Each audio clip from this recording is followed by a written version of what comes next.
was a painful one to report on. We haven't seen anything like this since August 2001, when inflation rate hit 33.9%, almost equivalent to what we're experiencing now. Ladies and gentlemen, we are at an important moment in our economic history, and in the context of today's briefing, it is important to focus on the progress being made to put us firmly on a path of macroeconomic stability. We have since Q1 first quarter 2022 cut discretionary expenditures in our budget by 30%. In addition, we announced a number of expenditure measures to keep public spending in line with our tightening economic conditions, including restraints on purchase of new vehicles and a moratorium. Speaking to Pan-African News, they rejected excuses by government that COVID-19 and Russia-Ukraine conflict are the causes of the country's predicament. Richard Agri, a taxi driver who blamed the current hardship on government, indicated that life is becoming unbearable, making it impossible for the youth to survive. He also lamented the increment in fuel prices and said it is affecting their business as well as making cost of living very high. Young boy, pana, young girl, now person Bob Ghana Hanum this time around the 18. 18 pa, Jumabia, Bibia, Koso. Ubiso bia problem, Ubiso bia, how Ghana hide 10 bra. In then I also say, I'm on my and as I'm penny for now, in penny for your move parliament house where as a Munja Janum Kakra. I brought my tenant. It's a petrol board in these Ghana has so petrol now, the Libya. Oh, the petrol no boy in Sana, now I can't be bia. It's a Tanzania Casa Paco Quine. Yeah, bread. Oh, you be uncle for Unipana Puchua, which I now or see a bind to Naketium in TC. Now my answer, but I affect to be a petrol increment of the petrol. Other citizens who are also not comfortable with the current economic hardship shared their concerns. Oh, for now, the normal can be no system no more. Gonna be a baby. Then I would use a oh, Saturday, I'm leading Neddy. Abe Babe Basse about Ukraine war, about COVID-19, the only man on the Abasse. And in Tiamania Mancoso. I just say, and no, now, and the other day, almost can you do much? Now, the matter we are driver. Yeah. Some years back, as compared to a neck. Wow, buy Juma now for back, who sales at the same. Oh, for now on the first and I'm a driver, but they say my penny what you say, men driving. But yeah, time now, yeah, poor now that time no poor. Yeah, cause Juma more day no. Masa this time in there, me work car, but this time in there no credit nyame Abba. I think say they are living better. I see. Because Ghana your way. You pay scout yes cano. Serious. I'm a Jamaica na your boys no. Jamaica no move. Oh my team, who you Juma crown so. Obey Juma 200 cedis. Taxi driver, obey Juma 200 cedis. Over top to 150 cedis. I see. A Juma obey you more. Oko kase petrol boy dey na oko ka bibi kaka pe yesi we politics or NDC ni or yesi that means the bibi cost menka uti fe kono papa ya dey na nya we da we away dey nya ayo papa nti so so nka na also kama no say no ya wa ye nye then na also to say am my no my dey oh me dey me person me come no politics e ye kufado na so eja ye discussion na come dey scan on EP no say your mind. Kwabnatufo, a trader, believes the hardship is attributable to the free fall of the cedi. He thinks that the depreciation of the cedi is caused by transactions that are done in dollars instead of cedis in the country. Kwabna cannot fathom why citizens prefer to do business in dollars rather than cedi. Ghana, you did dollars and I say you did dollars and I say the cedis. Me trauma Ghana ye this cedis wa dollars na yedi. Eti me pesa me toma Ghana from penny for say dollars and ye do my man as cedis. Because Ghana say ye cedi ne de ayira. Ye cedi no ayira. They say menka say Ghana be bia be fa bia dollars. Responding to government's claim that the country's current situation is caused by COVID-19 and the Russia-Ukraine war, they believe government is not being truthful to the citizens. They further question government on what the COVID-19 fund has been used for. Hey, any man is the Omokano. Now, you ain't Ghana. COVID one fund the Omobi Sky Bermuda Skakitua. Now, Kufada Bayan met Kufada Banya, Abaya Betum, Kufada Banya, one year scapa. This was kind of fire if you dear no moody. COVID fund would be a sky by a easy. And send a month for contribution. Blah, Kufado, Abaya one year scapa. And so you want the Omidi scan here. Yeah, no, the Omidi got to Ukraine war about that. That means Ukraine war about it. About 5 years now, I say 4 years in it. I am one day the Omudi never be Catania, be so Ukraine bad. Ubi couldn't talk. I was say, Ghana, I was here affected. Ukraine, Russia, to what to be a war. Ghana, I never the one I couldn't talk over. Obi able to go when you benefit for now, no matter what, no more DSC, no more Yomonioma, and almost see over the question Ukraine, Russia, or Bamchonias and it. COVID-19, as a COVID-19 fan, or as a COVID-19 Europe boy, World Bank, World Health Organization, woman of a boy in Japan, COVID affects economy. COVID affecting or more no matter what, it's no moody.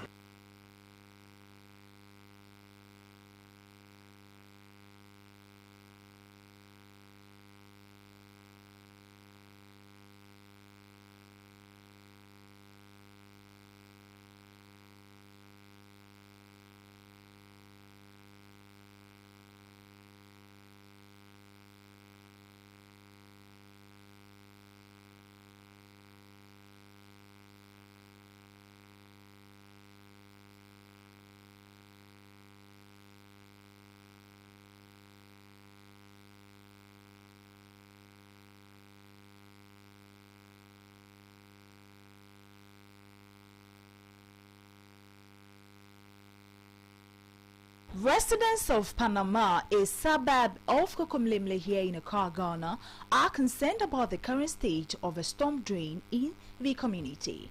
According to them, the drain, which is in a dilapidated state, serves as a death trap to residents who ply the road during a downpour. Benedicta Ahimfol is a student who uses the road to and from school daily. Speaking to Pan-African News, she said the deplorable nature of a storm drain in the area prevents her and other students using the road whenever it rains. She further appealed to authorities to fix it. The challenges it poses to you, especially when it rains, when you're coming to school, when you close from school and then it rains. When it rains, it brings potholes on the streets. So when you are coming, come past it. Okay. Apart from the potholes and all of that, what else do you go? What else are the challenges you go through as a student? Are you able to come to school when it rains heavily and the place is flooded? No, please. So what do you do? Sometimes my father is the one who brings us to the school with his car. I see. What would you tell authorities who are in charge of getting the problem fixed, so that you also have, your peace of mind to come to school? We tell them to come to our needs. Other residents who spoke to the news team expressed several concerns about the poor nature of the drain. Okay, since got an almost 8 years now. I feel no much as I say, almost patchy, almost 6 years. Am I? But I did back how about where in so toa most among for no more nearby houses. No more the baller and in your mouth got anymore. And one I a big challenge from me to women calling now. I'm a good man, but I know Cochoco will be. Take Cochoca, and so need to me call. Another problem you are having here, there's a pipe here which have a problem here. Always when it's flowing around here. We have been calling these people to come and fix this problem. Right. We don't hear from them. So that is our worry. For almost 8 years, for almost 8 years. and we are having this kind of problem. Always when it rains here, it's flooded around here. We can't be in our rooms. But for the past 8 years, what has authorities done with regards to... They always come here and have a look at it and go away. They don't do anything about it. Upon arrival at the scene, the news team observed that works have begun on some portions of the drain. In what looks like patches rather than reconstruction, have been left unattended to, with some portions heavily eroded at the time of our visit. Expressing displeasure on the nature of work done so far, some residents believe that the work done is a shoddy one, which would not help salvage the situation. Abdul Fattah, who described the work being done as shoddy, says the work needs more attention than it has been given. He thinks that the work, when completed, would not provide any solution. Their work, like my colleague said earlier, is a shoddy work. As you see, this project need like big excavators to be around and be working, but they are doing like manpower work. So maybe, no, they come like you see some two, three people just with this concrete mixture, push manpower like that. So today, maybe because of the rain, that's why they didn't come. Right. Yeah, but they were there, I think 2 days ago, they were around. Going forward, I don't think it will solve, seriously, honestly. Because doing it, when you leave it like that, also without covering the sides, because when there's potholes around the sides, when it's raining and then the water stack, that's where the pressure push those walls down. So without doing all those sizes and leaving it like that, it's a shoddy way. Another resident also stressed that until the road in the area is constructed, the problem will continue to persist. That work is a shoddy work. I see. What makes you think that the work is a shoddy one? What they are doing there is the shoddy work. There are not doing any proper job over there. So you think that what they are doing over there would not help resolve the issues around here? If you help the issues around here, unless they do the road, if you don't do the road, you still have the same problem.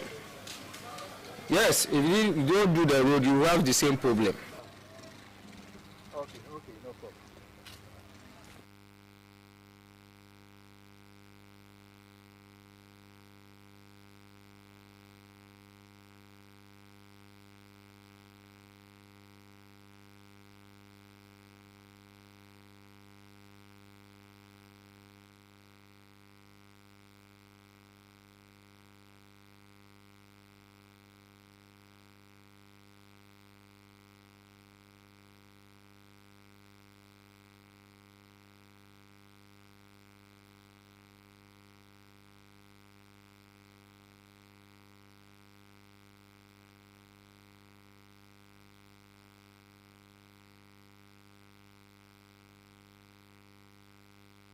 Saying that, look, when you borrow money and you say you want to do this with the money, let us see you do that with the money, and we keep insisting on it.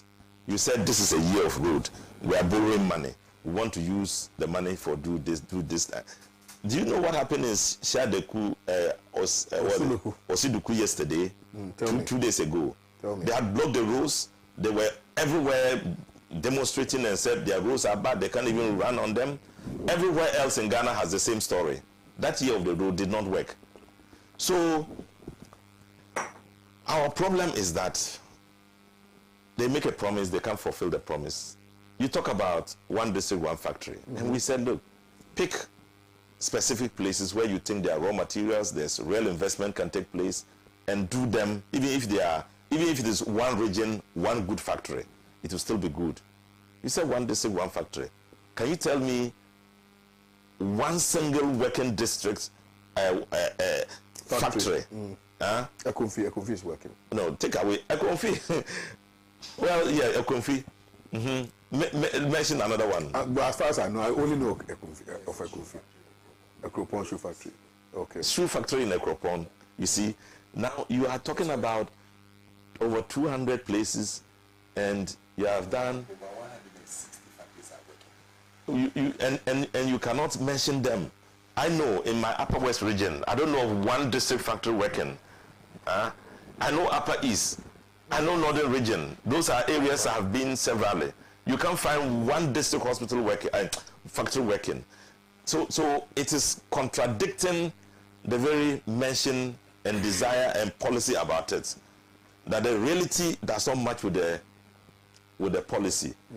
And so those things are the things we talk about and we oppose.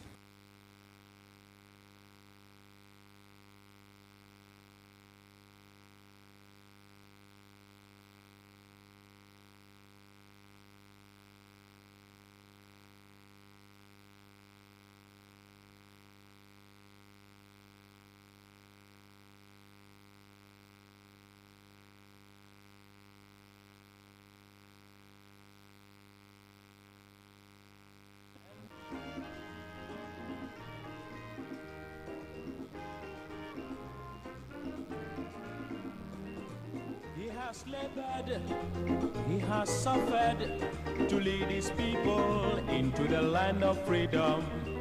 He is the Redeemer and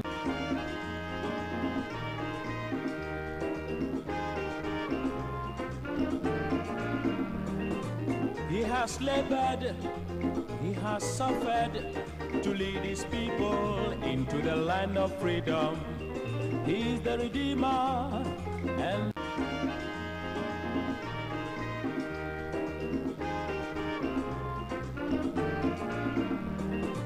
he has labored. Are you put off by the very low standards that most accommodation facilities offer?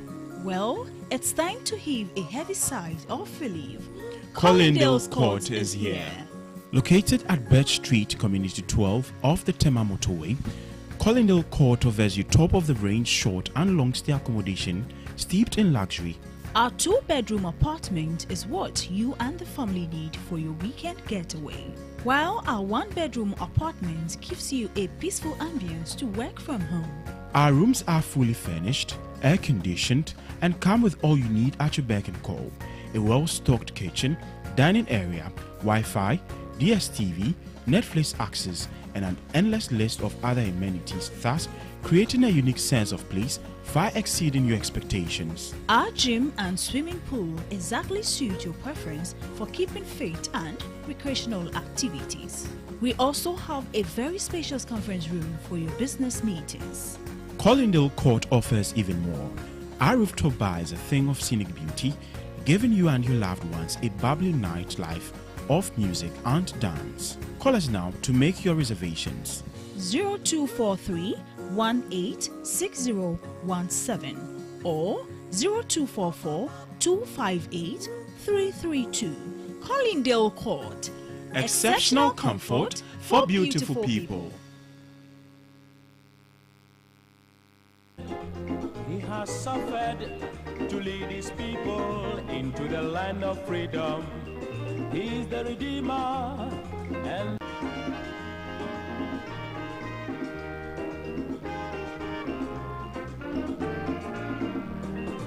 he has labored, he has suffered to lead his people into the land of freedom. Good morning to you. Thank you very much for choosing us. Pan-African Television is the station, and of course, we are live on our various social media platforms. You can get us. Pan-African Television is the handle on Facebook, Pan-African TV on YouTube. When you're watching us using either of those handles, there's a comment section. Feel free, share your thoughts on the discussions we're having, and I'll read it out as we go along in the show. We are live on Radio Gold 90.5 FM. We are also live on Ahunto 92.3 FM here in the Greater Accra region. We are live on several other affiliate stations across the country. I'll be sharing some of them with you so that you know exactly where to tune to if you are in any of those areas or you are moving into any of those areas, so that you can stay tuned to the mother of all talk shows, Alhaji and Alhaji. Once again, welcome. Here we say it as it is, no matter who is involved. In the end, we'll leave you better educated. This morning, we are talking about negotiations with the IMF. The IMF team is in town. They have been sitting down with our economic managers, and they are having discussions, assessing our situation, and then discussions on how best they can help us. Question is, what is in it for the Ghanaian? But the finance minister says he wants to fast-track negotiations so that the 2023 budget can reflect the conversations he's having with the IMF. We'll talk about that. And in the wake of what is anticipated will be coming. A lot of people are predicting suffering. Labour says we would demand 20% when we sit at the table with government. Already, inflation is in excess of 30%. They say the hardships have compelled them to demand such percentage increase in their wages. UTAC held a press conference this week asking for certain conditions of service to be dealt with. How would government handle that? Well, we'll discuss it. And then we'll move on to, was he hailed or he was booed? There are some people in government who are angry that he was booed. There's a deputy minister for the interior who says he was being hailed. Katie Hammond has a message for the youth that didn't go down so well. So we're talking about the reactions to the booing of the president at this Global Citizen Festival to complete today's show. Thank you very much for joining us. My name is Sena Nombo. I'm joined in the studio this morning, of course, Mr. Kwesi Pratt Jnr., who is the General Secretary of the Socialist Movement of Ghana. Wonderful to see him. Didn't see him last week. Was very, very busy last week. Good morning. And then good morning to Nii Yarboi Annan, who is sitting very close to him. He is a financial analyst. We'll be joined shortly by Madam Joyce Bawa-Muktari, who is a special aide to former President Mahama, and Gabi Chre is a member of the communications team of the New Patriotic Party. They will complete our panel today for today's discussions. Thank you. You are a very important part of the show. Keep those comments coming. Let's start with the discussions on the negotiations between IMF and our economic managers. And I'll start with Mr. Annan on this issue. Good morning. Well, greetings to your viewers. I would start by saying that negotiations are basically discussions that will be heading towards an agreement. And the IMF has it as part of its internal policy and structures to engage countries in such format. This is to enable both sides to actually come up with a solution. The solution basically is what we might be waiting for as a country to know our faith. Well, I don't see what is going on as negotiations.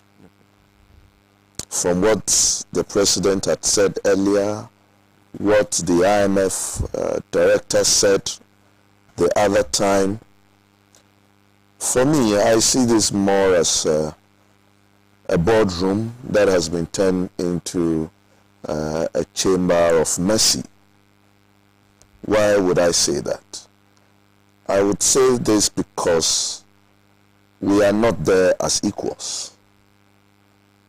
There is one party who has his back against the wall and a gun pointed at his head by his own doing.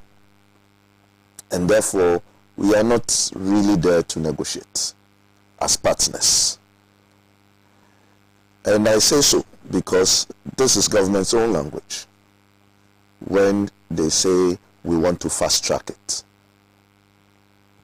What it means is that if they are not able to reach some form of agreement out of mercy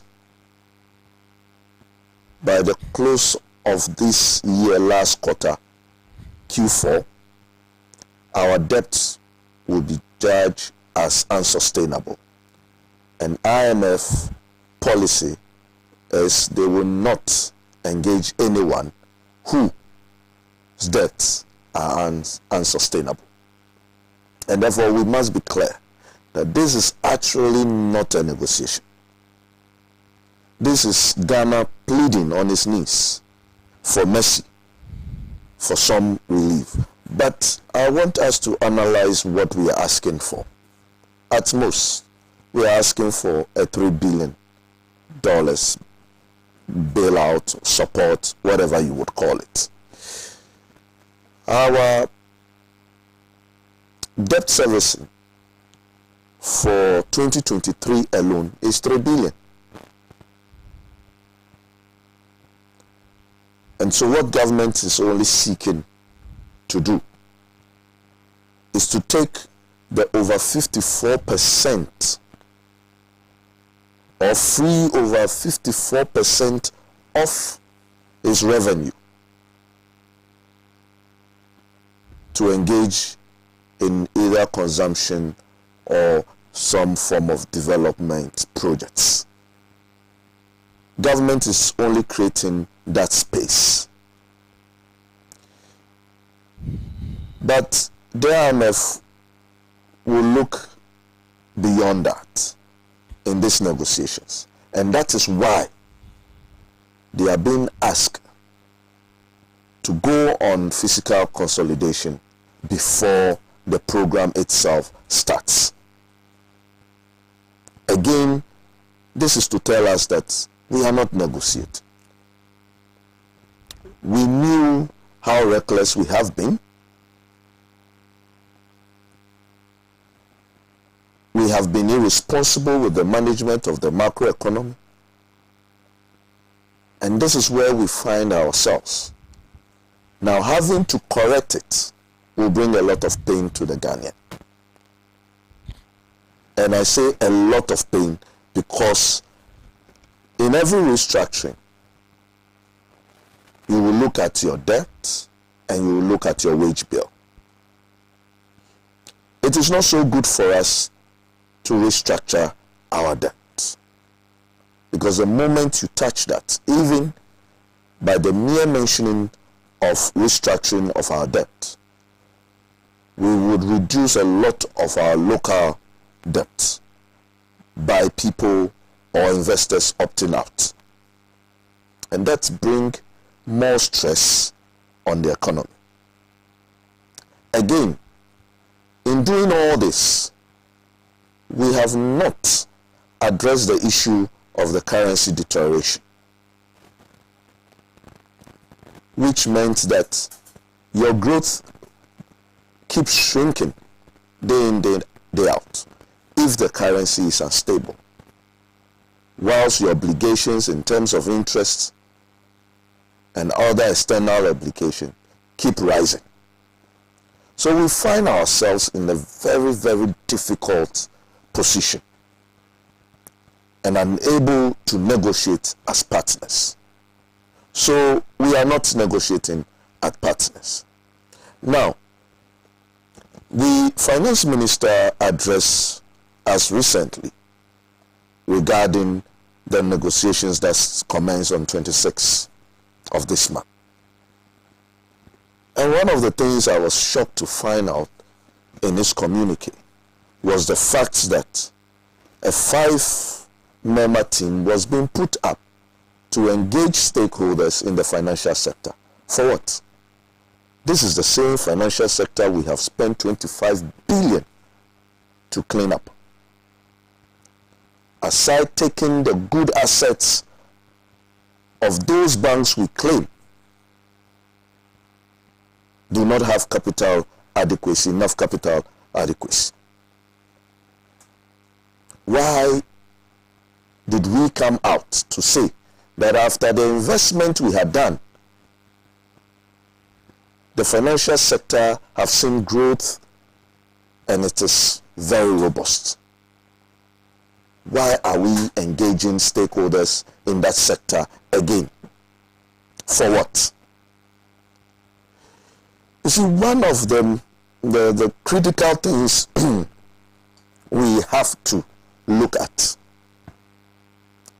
is government coming to us with open books. In these negotiations, no matter how well they negotiate, if they do not have the support of Ghanaians, the negotiations will fail.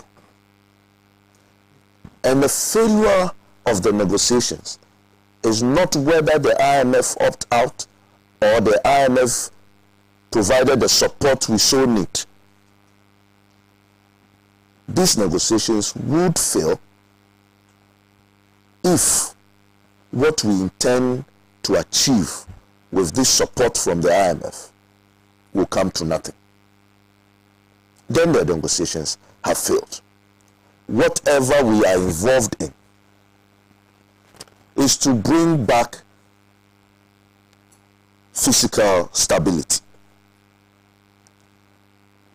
And again, the IMF is not in the business of restructuring any country. It is our responsibility. And I dare say that government need to engage thoroughly the people of Ghana and to have the support of the Ghanaian, lest this program will fail, like all the other 17 programs that have failed in the past. We must understand one thing, that a solution we require is a solution that must give us a strong currency. If not, again, whatever we are looking out there to achieve will not be achieved if we do not stabilize the city. And that comes to our operations in terms of the monetary, at the monetary level or monetary policy. The Bank of Ghana has failed the people of Ghana because they knew, and they even pretend, when Mr. Addison, the governor of the Bank of Ghana, gave a lecture at the Ghana Business School at the University of Ghana, he did mention that we are sitting on a time bomb and our debts are becoming unsustainable. Yet he recklessly supported government operations and continued borrowing so much that today our interest servicing for local debt alone forms 75% of the interest costs. So my fears are that yes, we will go out there and negotiate. But are we willing to do the right things? And will Ghanaians accept to share this pain caused by people who decided not to listen to anybody because of their superiority complex, the know-it-all? How are we supposed to share the pain when they claim they have still not failed? When they claim they are successful, how do we Ghanaians support a successful government? So yes, we are going to negotiate, but we are not negotiating as partners. The result of the negotiations, if favorable to government, will not solve our problems until we bring in fiscal discipline and let the people who find themselves in power today show us examples, sacrificial examples, for us Ghanaians to come on board. If not, the taxes they are about to introduce in the 2023 budget will fail, just like the e-levy failed. The agitation at the work front will be so much that it will threaten our security.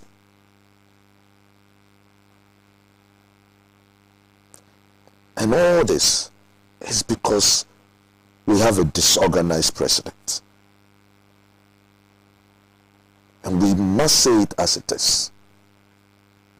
If our president is well organized, I don't think Ghana should have found itself where we are today. I'll end my submission. Yeah. Thank you. Thank you very much. Before I come to Madam Joyce Barra Mukhtar, let me do a few messages you sent in to us. This is Al Hassan Hamdan, who sent this in a bit earlier. The only mistake Ghanaians made was voting for the MPP. 2024 is the right forum for Ghanaians to send that family and their friends away. The MPP never admit their inefficiencies. Before one can solve a problem, you need to first admit that there is a problem. But Nadu and family members will never take any responsibility. They are always right. They defend everything, even the devil. The worst is yet to happen. Since you politicians do not accept the reality but defend anything that doesn't favor you. As the economy is suffocating and many citizens are dying, the finance minister is getting super rich. I'm surprised some people still defend this man. Instead of resigning to save the economy, you're still forcing yourself on us. Raymond Abiu has only one advice. If you have your money in treasury bills in Ghana, please pull it out immediately. Jibril Sabo is also joining us. Says, how did Ghanaians allow themselves to be convinced by the MPP to vote them into power for the first and second term? There's, okay, at Alassane again, there's Prince, is it Duzo, who says, those who voted for this administration are actually in a state of acrimony. It's very pathetic and unfortunate to still believe in this Nanado-led government. Nothing seems to be working. Illegal mining every day and everywhere. He has failed in fighting corruption, and now Galamsey. Zab Kwesi Pratt we are here. Michael Robert Nunu says the country is in a mess because when someone travels outside the country, they usually do not return. Jagbo Adam is joining us. I'm going to, okay, Jagbo, all the best. There's Suleiman Abdurrahim. You made conditions harsher that we, the youth, cannot afford to buy cocoa and kose, and yet you are insulting us on top. We will show the MPP that we are not empty-headed. AU Farouk is joining us. Seriously, the country is being governed by incompetent, clueless, and lazy appointees who always think about the family and friends without considering the hardships ordinary Ghanaians are facing. There's Suleiman Abdurrahim. Ghanaians should just lie down and resign to faith, because no amount of financial negotiation can save us again. We only need a change of leadership. Al Hassan Hamdan, the finance minister, is the most wicked finance minister ever. He lacks morals and principles. He told us Ghana is not going to the IMF. He should resign. I pray the money doesn't hit the account for them to chop and buy people for vote. God save us from the hands of the MPP government. That is coming from Al Hassan Hamdan. Thank you. Sambalama, and I will go to Madam Joyce Barra Mukhtar. What do these MPP people take the rest of the Ghanaians for? Do they think they are superior to the rest of us? Where were they when some of their members called ex-President Mahama a thief? I think he's jumping onto the third discussion. Saving Kobnato says, I'm sure that this government has sat down and strategically decided to go to the IMF for these reasons, so they can finally lay their blames of non-performance on the IMF. Don't forget, they blame John Mahama, then they blame COVID, and then they blame Ukraine and Russian war. Now the IMF has provided a glorious institutional excuse for them, and that is what it is. Just keep watch, and you would vindicate me. Well, Madam Mukhtar, good morning. Good morning. Welcome. Thank you, and thank you for having me. You know, I'm sure you know that I'm no finance person or economic expert or any of these persons who is well sized with requisite expertise to speak to matters to do with the IMF, the economy, figures, and what have you. But of course, like many Ghanaians, I live here. I go shopping. I have to survive. I have to earn my upkeep. So I'm sure that I have also, like everyone else, currently sensed how tough, how expensive, and how hard life has become generally. I have looked at all the headlines that speak to matters to do with the IMF, with whether or not Ghana is going to negotiate with the IMF, how they intend to do so. I've even seen screaming headlines that Ghana is actually going to enter into a historic IMF arrangement. I don't know whatever that historic or momentous occasion really is. I have seen screaming headlines about even IMF representatives saying that they agree with their president, that it is actually more to do with the COVID and with the Russia-Ukraine war that Ghana has arrived where it is.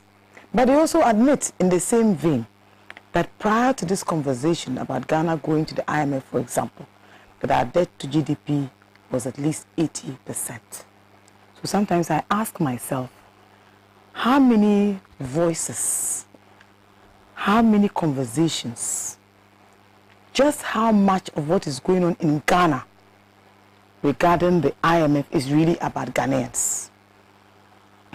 Is the IMF speaking more to the stakeholders to whom Ghana is currently indebted in working to ensure that they keep calm?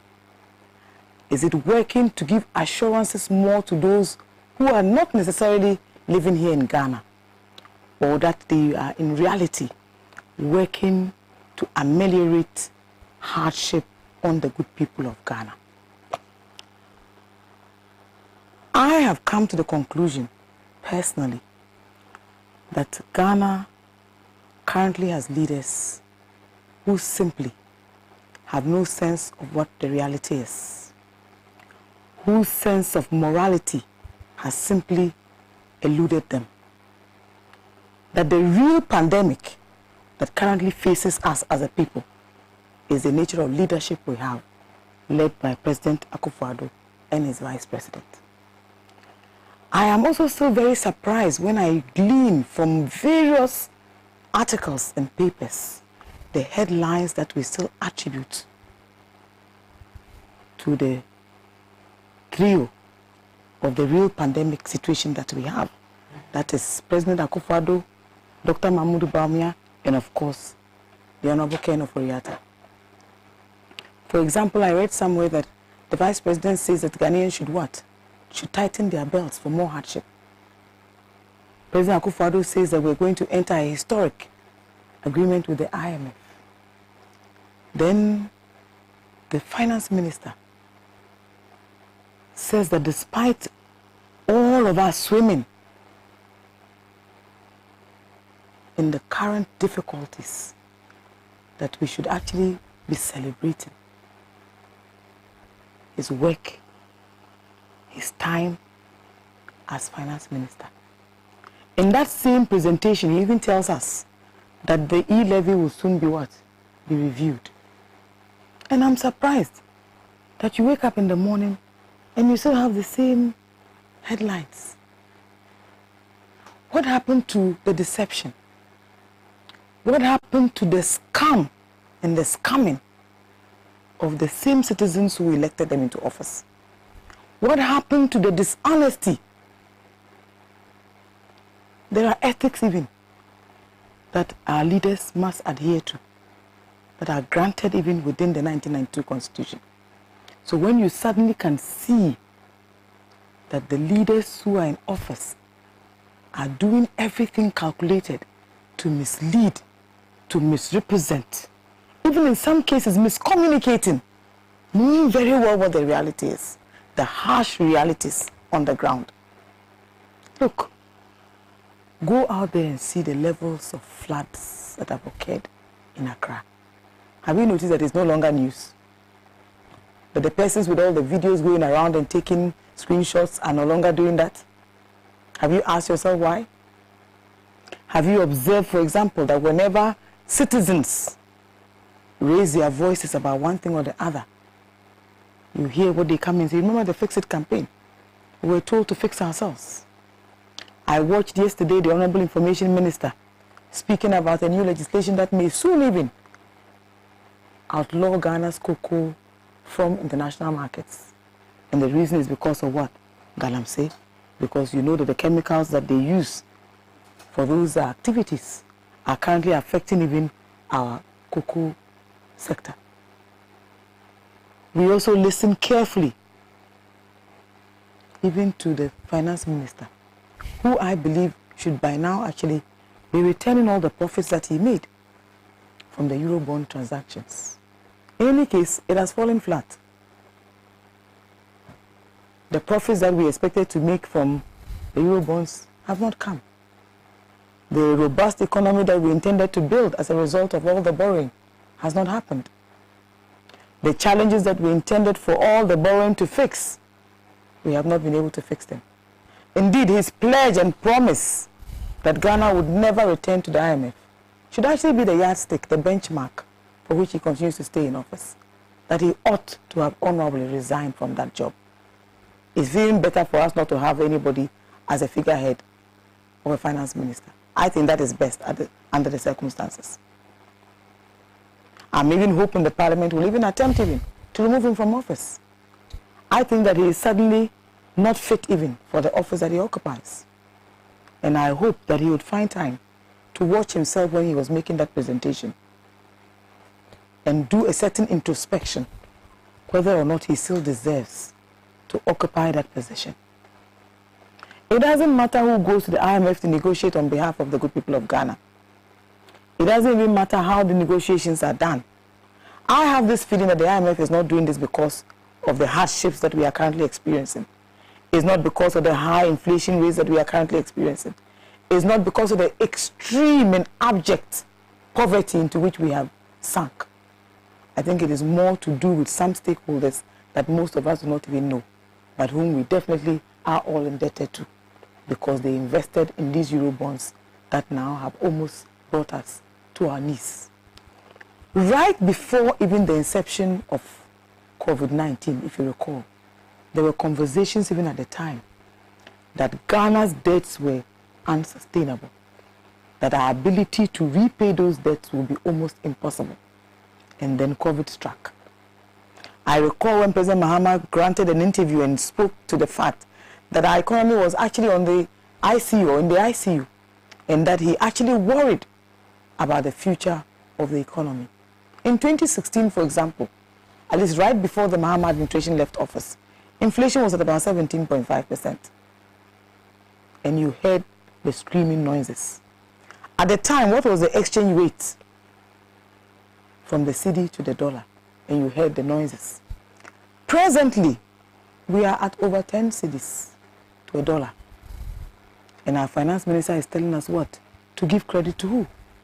You know, I personally think that no Ghanaian should be going to this government to take moral lessons, that no Ghanaian should be going to this government to speak to matters to do with fiscal or even basic discipline, that even an attempt to touch or garnish treasury bills or treasury notes that hard-working citizens have invested in to secure an otherwise uncertain financial future ought not even to be discussed by government. That to think that currently they have lost in terms of values about 30% on investments in treasury bills and treasury notes is within itself telling, and that there should be no attempt whatsoever. Look, what is the reason why we are where we are? It is largely because of propaganda. That's one. Secondly, it is the wanton stealing in broad daylight and corruption. Thirdly, it is the dishonesty of persons that we have hitherto gone and elected to come and occupy the highest offices of the land. And fourthly, it is also because of what our leaders have benefited largely from these investments. Please, let me make a very, very impassioned appeal that we should demand that the Honorable Finance Minister should honorably return whatever profits his company made from the Eurobond transactions. His then deputy should do likewise. When they return those sums of monies, we can start to have this conversation, because at the end of the day, the coffers are completely what? Empty. We are told that even the BOG itself has borrowed to the hilt and can no longer even sustain its own indebtedness. Even our banks, for the first time, are being downgraded by international grading institutions. From a CCC, which was bad enough, we are currently on CC, which is literally junk status, so nobody even wants anything from us. But of course, we are already fully mortgaged to other people. The conversations we are having now is how we are going to avoid an imminent economic crash. Things are very sluggish as it is. So imagine what a full recession will look like. In any case, what is it we produce? What do we manufacture? What is it we are exporting? Genuinely, what is it genuinely that is going to bring us the amount of foreign exchange that we require right now to succeed? And you see, these are not partisan considerations or conversations. This is the reality of what we are grappling with. But Sena, there is also something that we ought to be telling our government. That nobody is deceived. That everybody has seen through the deception that is called a government. That all of us now realize that all that they intended to do, to be honest, and even there are some within the MPP themselves who say that this is not an MPP administration. And they say it boldly. I'm sure you can pick up a phone and ask some of them. Look, the biggest threat to us as a people today is President Akufo-Addo and Vice President Bawumia, and of course, Kenneth Ofori-Atta.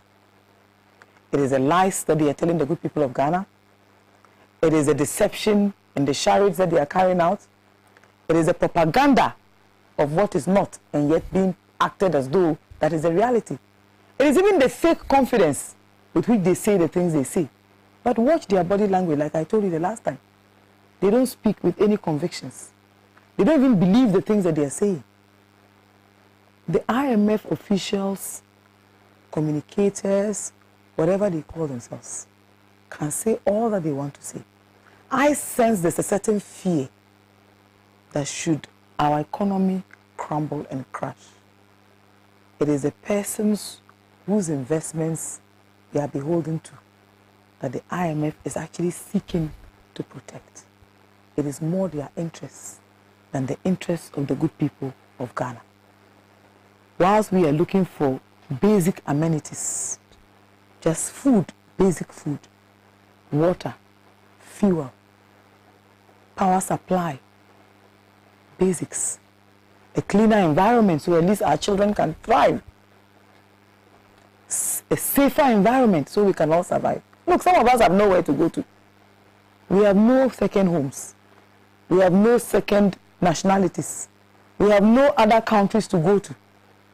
Maybe like Osajifo, if anything happens, we'll probably be seeking asylum in places very close to home because we have nowhere else to hide. I know that maybe in their case, they probably believe that all the monies that they've currently stolen and amassed will probably give them a certain level of immunity, or that will protect them from imminent crash, or the harsh realities of what we have. But you see, let's not deceive ourselves. Even God is not mocked. That for all that they have stolen, for all the lies that they have told, I have no doubt in my mind that they will eventually account for their stewardship. They will account for their trusteeship. They will account for all the lies about 25 billion that was used apparently to save our banks. And yet the Bank of Ghana reported what? 16 million. So where did the money go to? You know, that is why when you politicize state institutions, and I know that for the first time, unfortunately, sometimes I've watched and listened to statements by the governor of the central bank, and I've wondered. I thought the Bank of Ghana was an independent state institution. I have known times when the Bank of Ghana has even stood at variance with government or the executive and stood its ground. I remember a time when there was zero central bank financing and we had to make do with homegrown solutions, with more effective collection of taxes, with better and efficient use of our taxes. And of course, the biggest part is that governments must, in times such as these, do what? Cut down on their own expenditure, cut down on their numbers, cut down on wastage, cut down on foreign unnecessary trips. But nothing like that has happened. The president is even unable even to reshuffle his own government. what do reshuffles do per se? If you fire the finance minister, for example, people will sit up, and whoever replaces him may not take his company and go benefiting from euro bonds and transactions that Ghanaians ought to be benefiting from. That they will not be in the sort of conflict of interest situations that we find our finance minister currently engaged in. That maybe the person will have more integrity. That at least the person will be working for Ghanaians and our interests. That at least whatever negotiations we are going into will not be about personalities or contests between personalities. It will be more because we want to do what is right for the good people of Ghana. You know, I think that we have a president who speaks and speaks very empty words. He puts his job on the line when he knows that he doesn't mean it. He pronounces to do stuff that he knows he's unable to do. I think that we are actually spiraling now into ground zero. I doubt that our president even understands what he's up, the tasks that are ahead. I don't think he's even fully in charge. I think that this country is probably being managed, probably in abeyance. That everything appears to be on autopilot. We can't even tell. It's almost as if there is no leadership in the country. I think it's worse because Parliament is still on recess. So we are not even able to understand just what is going on behind the scenes. But Sena, I don't think that this is the government that they promised the good people of Ghana. I don't think that all the highfalutin promises that were made, the empty speeches, the empty statements, I don't think this is what we're expecting. Whilst our vice president is hobnobbing and flying across the world to witness other presidents being sworn in, he's telling us to tighten our belts for further hardship. Since when? I thought the money was in the vault of the central bank. I thought he was going to arrest the exchange rates. I thought he swore that we will never ever tax Momo, that there will be no e-levy. And I ought to believe that if he's a man of conscience, that he ought to have resigned after the e-levy was passed. Why are we waiting even to be told about e-levy being reviewed? What are they reviewing? It has failed to deliver on all the promises that they offered. Ghanaians have extended the protest to our refusal even to continue to use that facility. And so all the projections that were made have fallen flat. So what are we calling for a review for? Look, disregard all the talk. Disregard the highfalutin effusions. Disregard even the promises of a future that we don't know where it's coming from. And disregard any notions that these people in office know what they're about. But let them make no mistake. Ghanaians are not prepared or willing to allow government. Because look, individuals have tried even to offload their treasury bills. And the banks are refusing. Because they have been told not to allow anybody to do that. And word goes around very quickly in financial circles. Nobody would allow their pensions to be touched. But the question is, I even wonder whether the pensions are still there. You know, Senator, there are a lot of questions we are not asking. Or maybe we are asking and we're not getting answers.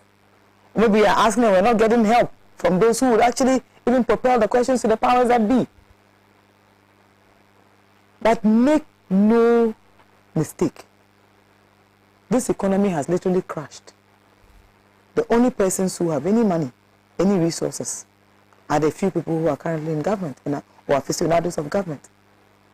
Go out there and talk to contractors, talk to government suppliers, talk to caterers, talk to all the persons who make these economies go round. On the scale of 1 to 10, not even 3 of them are happy with what is going on. I doubt that we want to continue to belabor the point. If the labor front is demanding for an increase, they have a point. Go out there currently. Try to buy formula for your children. Try to buy diapers for your babies. Try to buy food. Basic. Few Ghanaian homes can afford 2 square meals a day. And I'm sure you watched Mr. Joe Jackson when he presented basic facts about the price hikes in basic commodities. in basic drugs. You understand? So actually there's really nothing that is working. You know, sometimes when you talk about these advanced economies or advanced countries, even when they are in a recession, Sena, at least they have basic facilities. The hospitals are working. The medical insurance is working. They have better roads. They have a public transportation system that is reliable. You understand? So on the basics, at least you have something that will tell you that, oh, maybe eventually the economy will get better. Things will improve. Unlike most of those economies, we don't even have the basics. Indeed, I remember at the peak of the pandemic, and that's why I say that the real pandemic is President Akufo-Addo, his vice president, of course, his finance minister. That is genuinely the pandemic that we are all suffering from. We were told at the time that they could bring back the economy, but not the lives. God spared us. But even in the process, what did they do? They continue to steal. They continue to borrow. They continue to misapply all the funds that we received. When Ghanaians called for more discipline, what were we told? That they had finance ministers whose expertise was not in doubt, of international repute. They call people all sorts of names.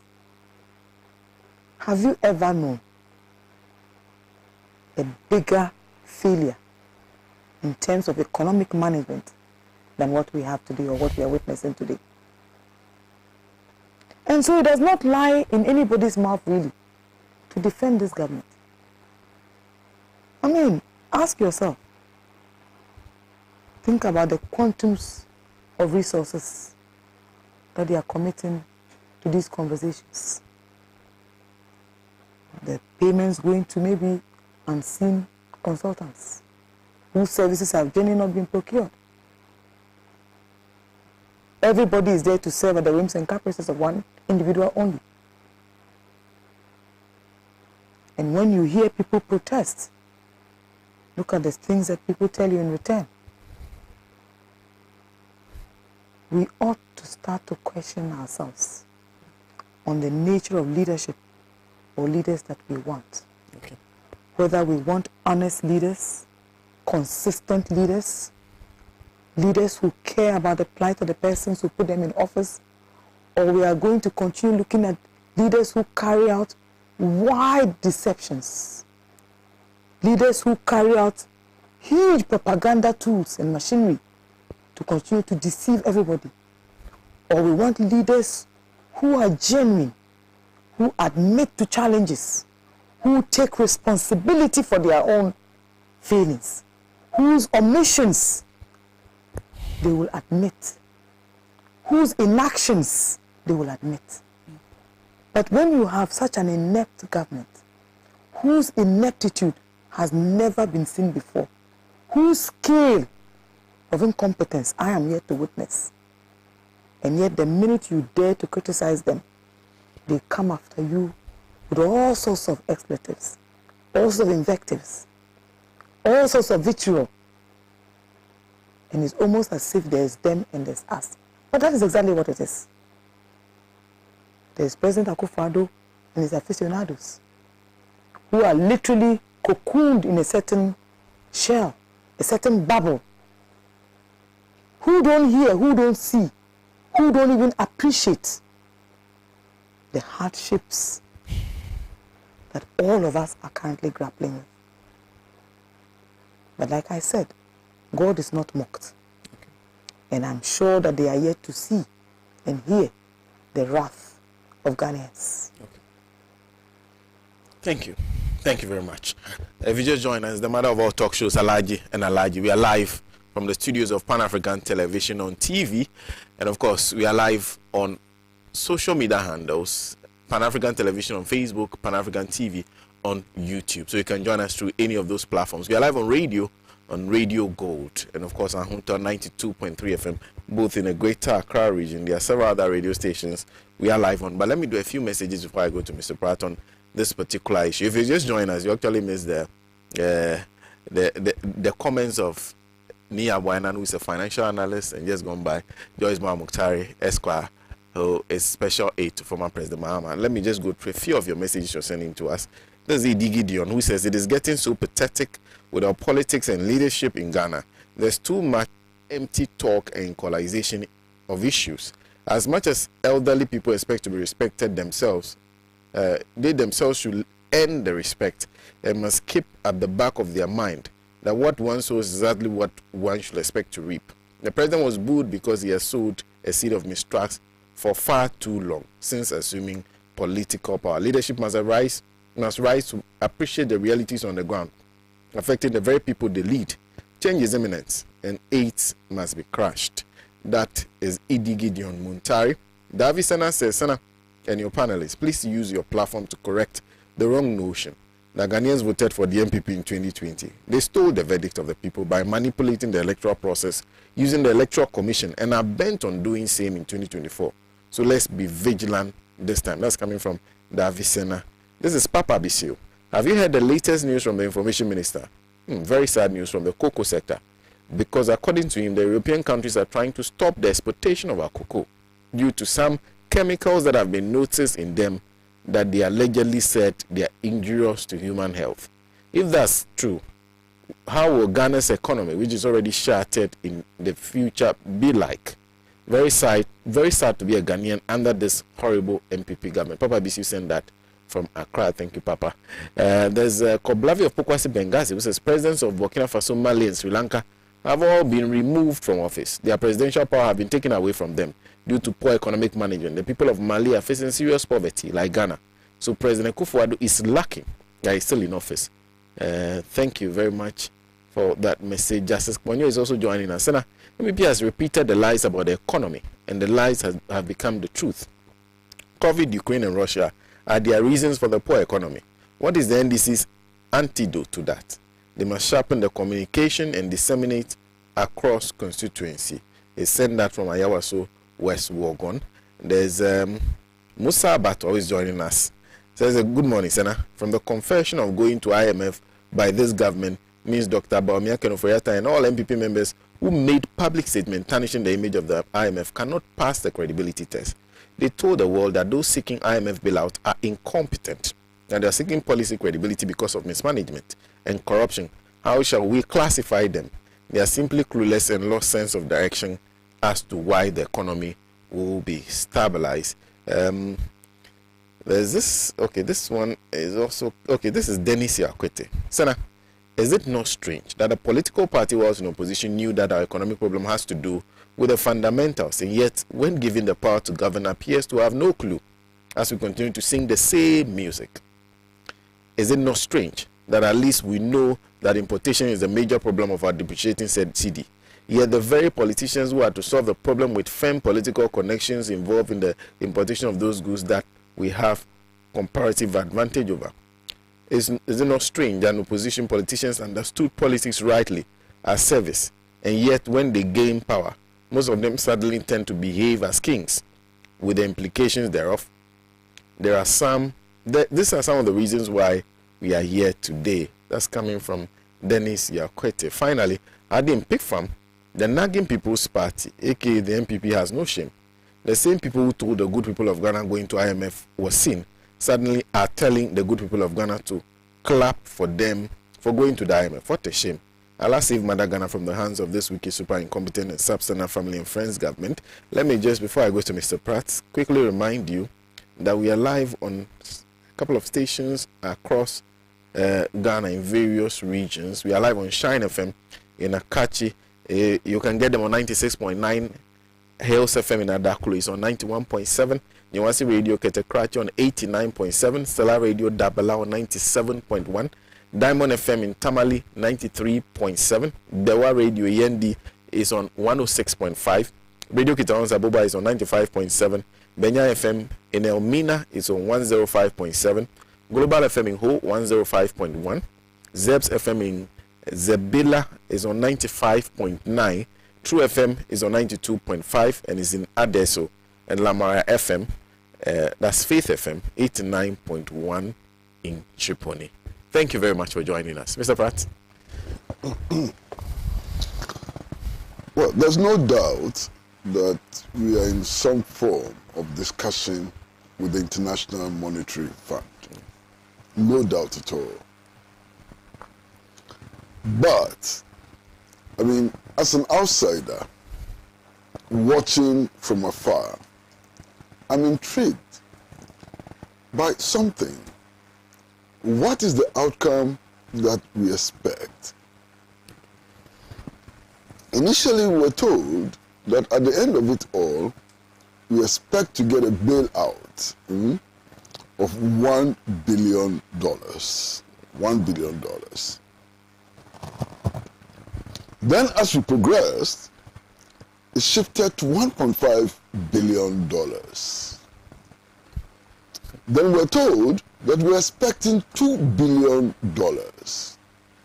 As we speak, we are being told that we're expecting $3 billion from the International Monetary Fund.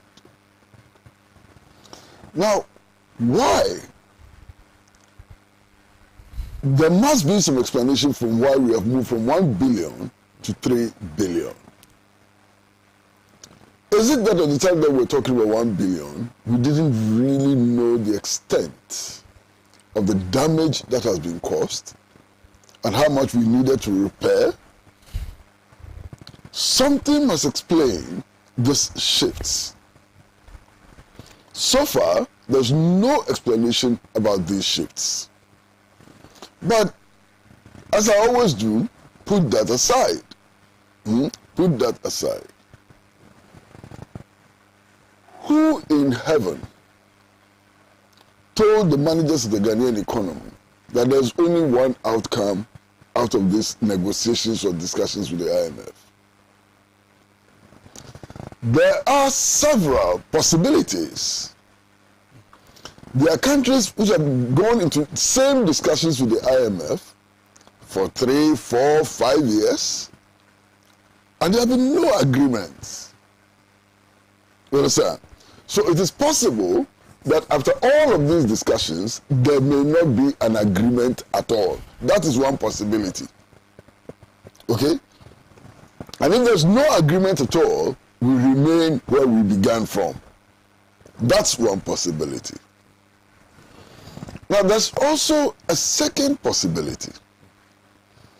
And the second possibility is simply that the IMF will give us a program to follow, okay, without money.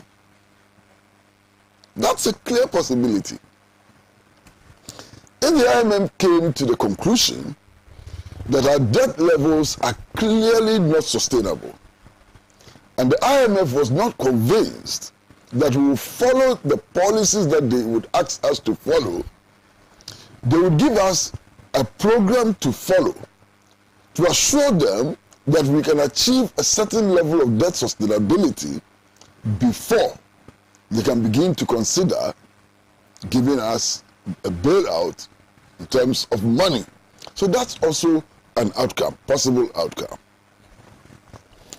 There's a third outcome, which is simply that they will give us a program to follow and give us some money.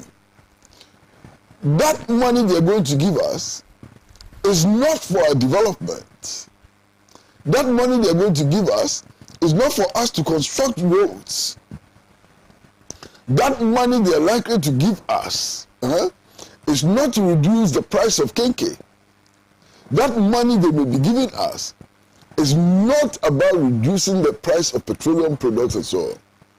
That money they will give us will be to enable us deal with our debt burden. And I hope we need to understand that very clearly. Okay? Now, where are we? You know, in the early 1970s, the alarm bells started ringing all over the world that the debt burden of new colonies was a major impediment to their development. This is 1970s. Okay? It was at that time that Comandante Fidel Castro came up and said, look, these debts are unpayable, and we should simply refuse to pay the debts. One, because the debts are not sustainable. Two, because he claimed that most of these debts were vitiated by corruption and so on, and that they were not in the interest of the peoples of the world and so on. So he made this argument. The campaign for not paying debt got into full gear, and the West began feeling threatened by that campaign. So what did they do? Organizations like Jubilee 2000 and so on sprang up, campaigning for total debt cancellation and so on.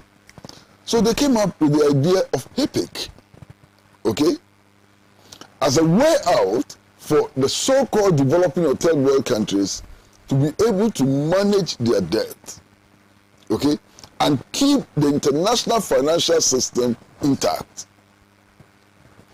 Now, at the time, what were we talking about? In Ghana, the problem was that we were spending about 67% of total export earnings on debt servicing. Mark the figure.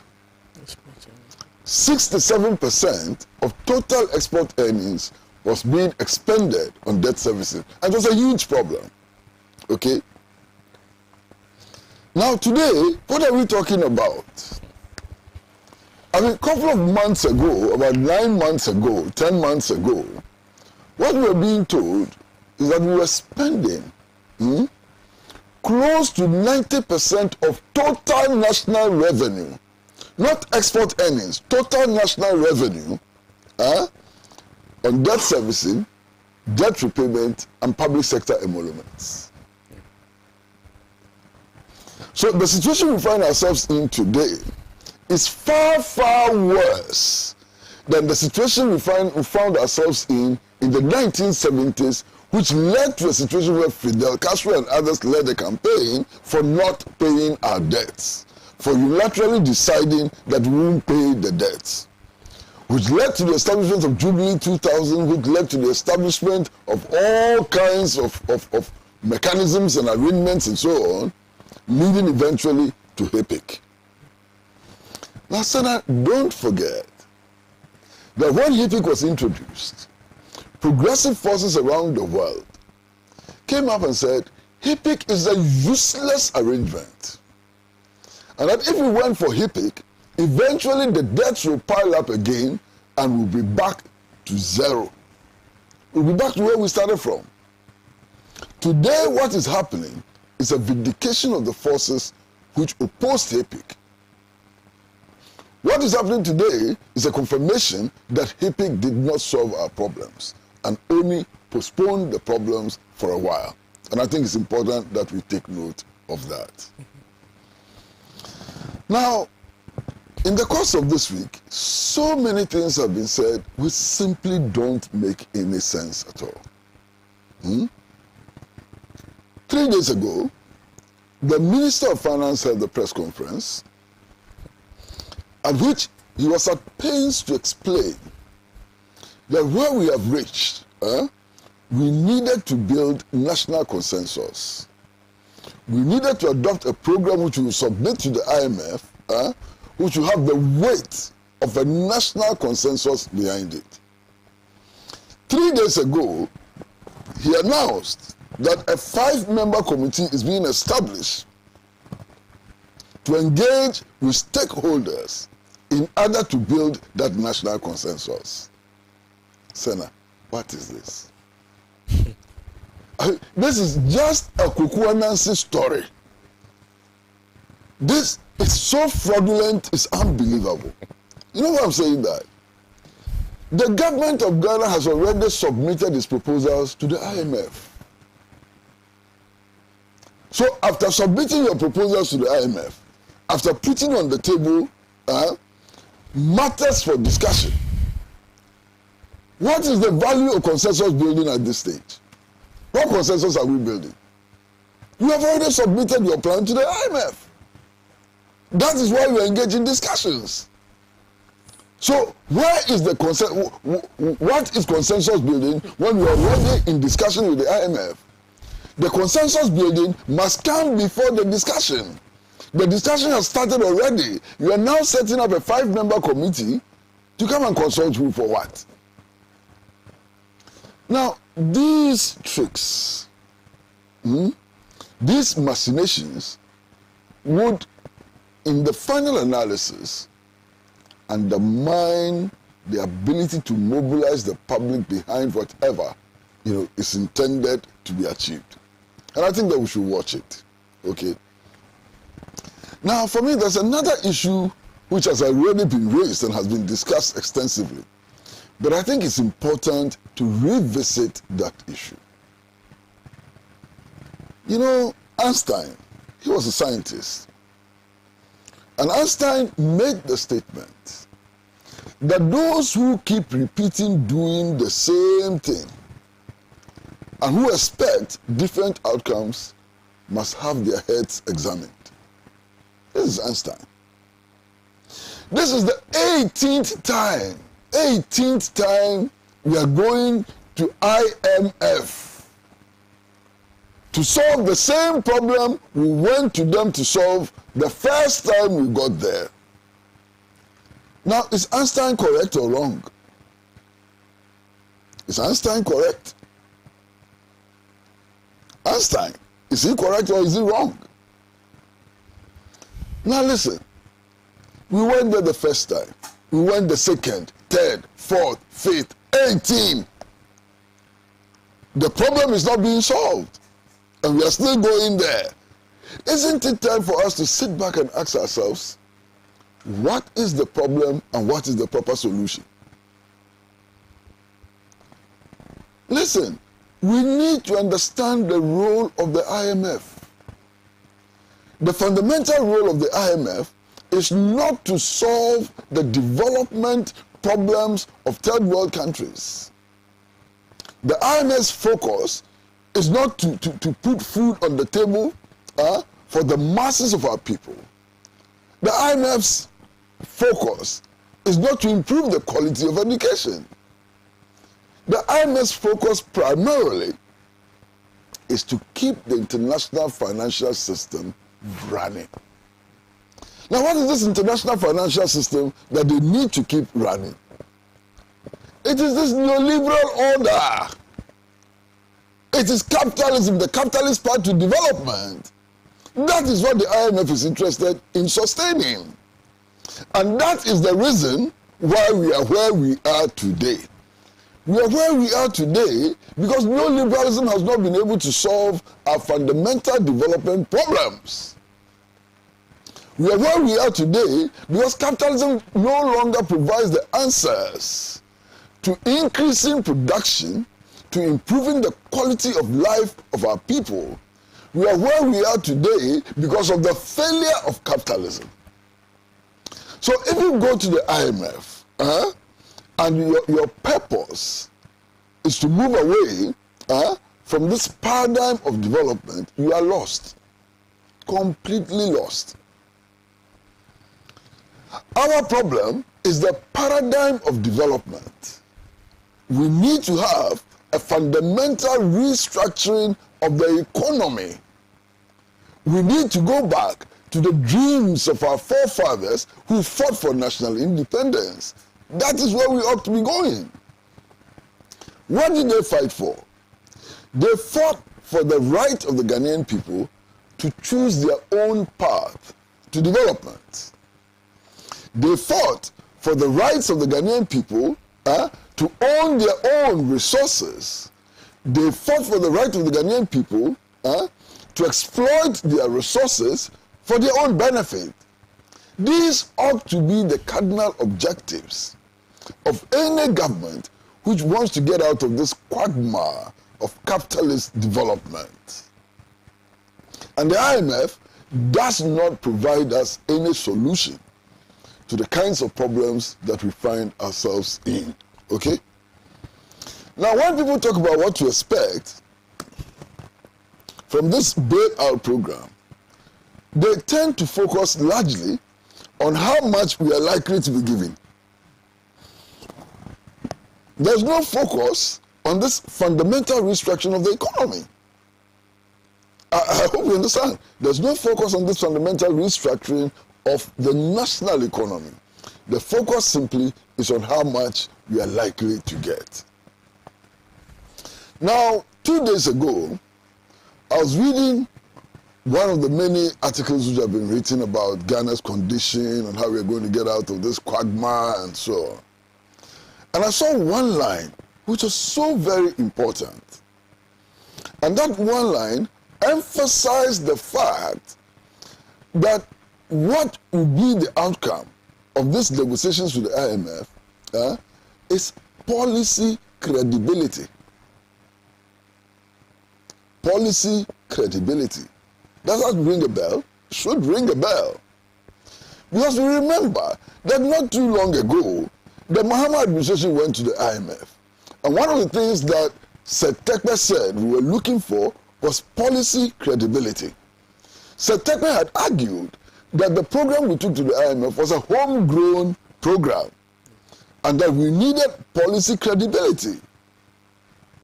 Jesus Christ of Nazareth. Sena, the apparel. Hey, these people, they're going for policy credibility. I mean, they thought that going for policy credibility was the end of the road. That you need the IMF actually to confirm that your program is credible before you move forward and so on. I thought that we would never go to the IMF for policy credibility again. It is in the document. We are going to the IMF for policy credibility. Now this policy credibility, find English words. 2 words, policy credibility. What does it really mean? It simply means that at the end of the negotiations, the IMF is going to come, tell our creditors and the bond market and so on, that, oh, we think that these people, they can manage their economy well and they'll be able to raise funds to pay existing debts. That's all. Doesn't mean anything more. So it's still about payment of our debts. It's still focused on payment of our debts. That's all. Nothing more than payment of our debts. Now, in this situation, and then last couple of days, I also heard that if we are looking at debt to GDP ratio and so on, now we have reached the mark of 100%. 100%. Zero room for maneuver. That's what we have reached. Zero room for maneuver. 100%. But you see, we've reached 100% at a point where we have not even finished the calculation. Because what the IMF is insisting upon is that all public sector debts should be put into the basket. So, for instance, the loans that the Cocoa Marketing Board takes to be able to buy cocoa when the season comes should be put into that debt.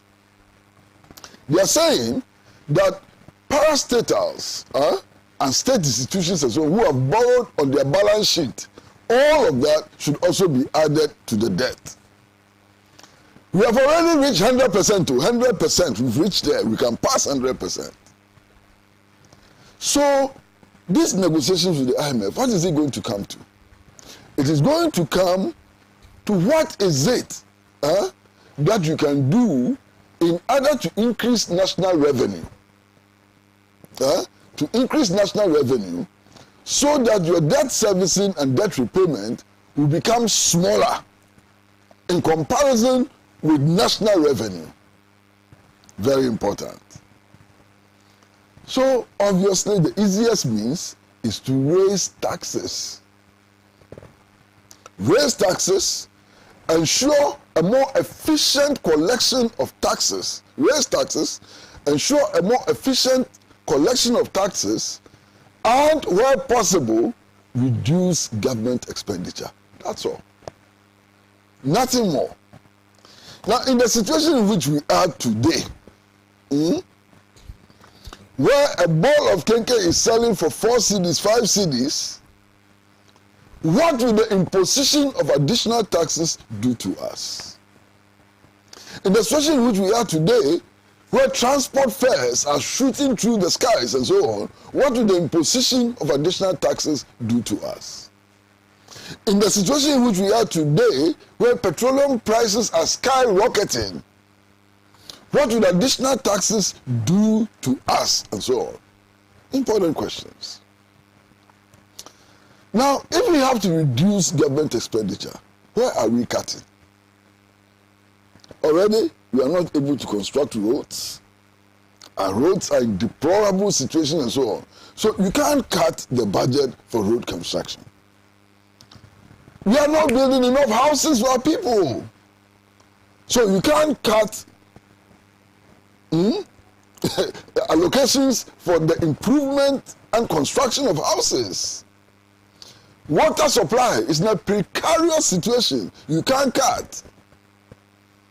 Free SHS has so many problems. Everybody knows. The heads of assistant secondary schools have already issued a statement lamenting their problems. They cannot buy food to feed the children and so on. Are you going to cut that side too? What are you going to cut? So I'm sitting there and I'm wondering, if we have to cut government expenditure, where are we cutting? There are some who have suggested that we should reduce the size of government. I think that we should reduce the size of government. But I do not advocate the reduction of the size of government as a means of improving the liquidity of the state of Ghana. Because if we cut down the number of ministers to 10, how much savings are you making?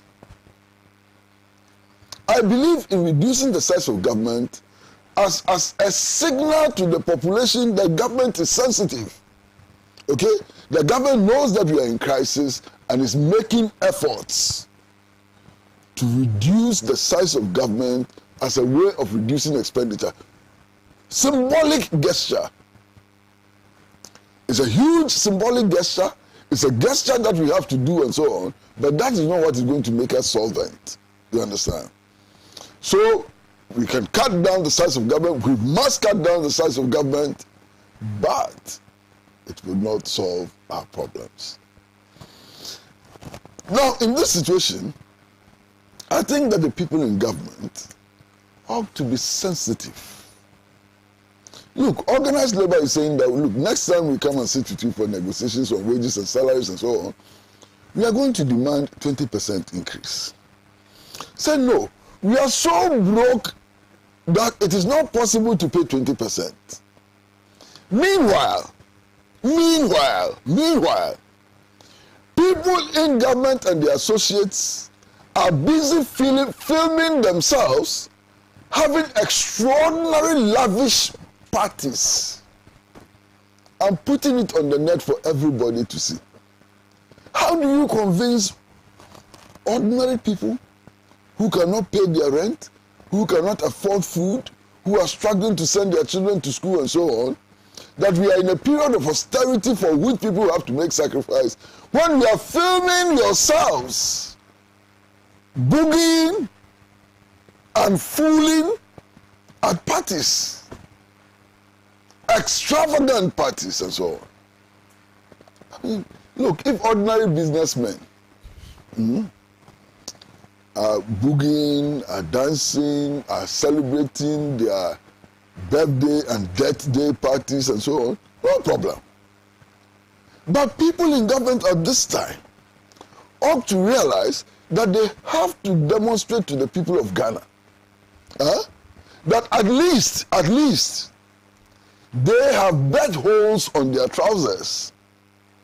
If we are calling on people to tighten their belts, the least you can do is to have bed holes on your trousers. When you ask people to tighten their belts, and the people see that you don't even have any bed holes at all, there's a crisis, there's a problem. You can't engender confidence and so on. So all this extravagant behavior and so on, they need to cut it down. I'm not saying that every Ghanaian should stop organizing parties and so on. No, that is foolish if I were to say that. But the people who are managing our affairs and calling for austerity need to show that they themselves are committed to austerity. And that means having a certain lifestyle and so on. I don't see that, and that's a problem. You understand? So we are looking at these negotiations with the IMF and so on. I'm not happy. Because even if we ended up with the 3 billion they claim they are requesting, which is the maximum they've said they are requesting so far, it is only enough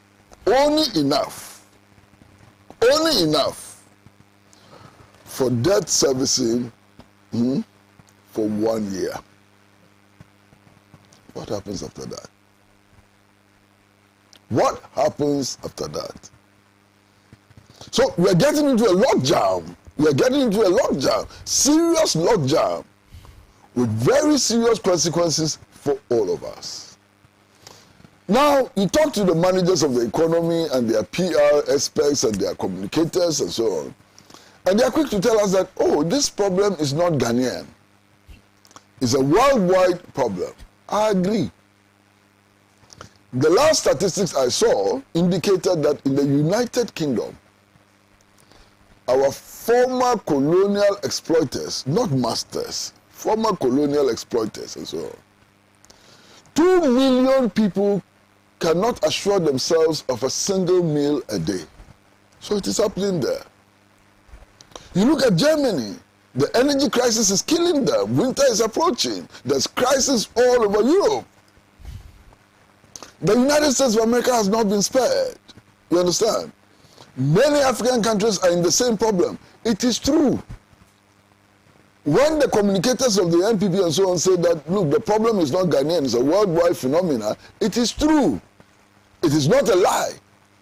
But then I want to ask, yes, it's a worldwide phenomenon. So what? What is it that has caused this worldwide phenomenon? It's a worldwide phenomenon because our path to development is not different from the path to development of all the other countries which are suffering the same consequences. We have all embarked upon the capitalist path to development. We are all implementing neo-colonial, neoliberal policies. That's why we are here. We can get out of this logjam by developing alternative perspectives. Nana Addo Dankwa Akufo-Addo, His Excellency, Esquire. You remember when he was campaigning to become president? One of the things he kept repeating all the time was that we needed to get out of the Goggisberg economy. You remember? Now, what is the Goggisberg economy? The Goggisberg economy is this neoliberal order. The Goggisberg economy is an economy which is directed by capitalist reasoning and so on. We've not been able to move out of it. We are still there. If you listen to propagandists of the NPP and government and so on, they say, oh, we've tried to move out of the Goggisberg economy. The last figure I heard, they were claiming that actually under 1D1F, one district, one factory program, they've set up 140 factories. Okay, no problem. What is the impact of the 140 factories on the Ghanaian economy? You see, when you're talking about changing paradigm, when you're talking about economic development, when you're talking about industrialization, it is not about counting figures, counting factories. It's about assessing the impact of what you're doing on the economy. So these 140 factories that they have created, if it is true, I know that it is not true, but if it is true, 140 factories, to what extent have these 140 factories reduced our foreign exchange expenditure, our reliability on imports? So you can set up small factories, 2,000 of them, which actually make no impact on the national economy. You know this gas project which was started by Professor John Evans at our mills and so on. Look at the impact one factory made on the national economy. That one factory substantially reduced our dependence on the outside. I'm told by something like $30 to $40 million. You understand? So we are not counting factories. Now, even in counting factories, The Motor King assembly plant in Tamale is counted as one of the 140. And I know that that Motor King company existed 10 years before this government came into power. When you talk like this, they say, oh, the 1D, 1F program is not about creating new factories. It's about helping distressed factories also. So of the 140, how many are distressed that they are helping, to cope with their own mismanagement of the national economy? How many of them? And so on. So, Master, I think we are with the IMF. Unfortunately, we are there again, 18th time. I know that nothing is going to come out of it. But the real part to salvation lies in a fundamental restructuring of the national economy. But, Sena, there's something that is very, very important for me. And I think it has to be said. Sena, listen. Today, many of our friends in the National Democratic Congress, they have no rights whatsoever to be complaining about the incompetence of ministers. You understand what I'm saying? We have a constitution which says that the president nominates the ministers and brings them to parliament for approval. If the president nominates ministers, brings them to parliament for approval, and you approve the ministers, you and the president are responsible for the performance of the ministers. If I lie, tell me. So you don't go and approve ministers. Some of them got extraordinary votes. There's one of them that everybody was convinced should not pass. She passed not with flying colors. She passed with more than flying colors. And then you ask opposition MPs, how the hell did you come to approve this minister? So you don't know what she has done for us. So if the ministers are not performing, it is not just the president we have to hold responsible. It is all those who held those ministers to be appointed.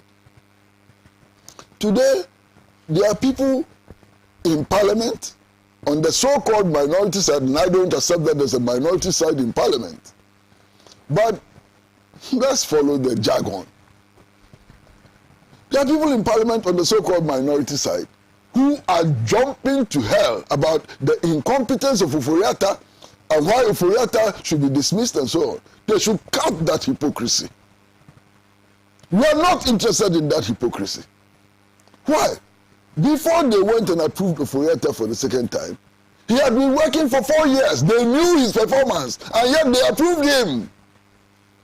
They went to meetings at Tank Palace. They were meeting Oforiatta at Tank Palace and other corners. And after those meetings, they decided that they should approve Oforiatta. Live with your approval.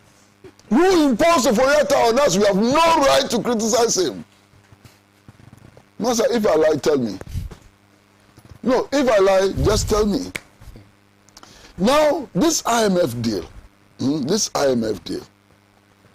eventually will go to the same parliament which approved Oforiatta for approval. We are watching them. They must understand in clear language that if they go and approve any deal reached with the IMF by the government, and that deal doesn't work, they who approved it are as responsible for it as the government is responsible for it. Finish.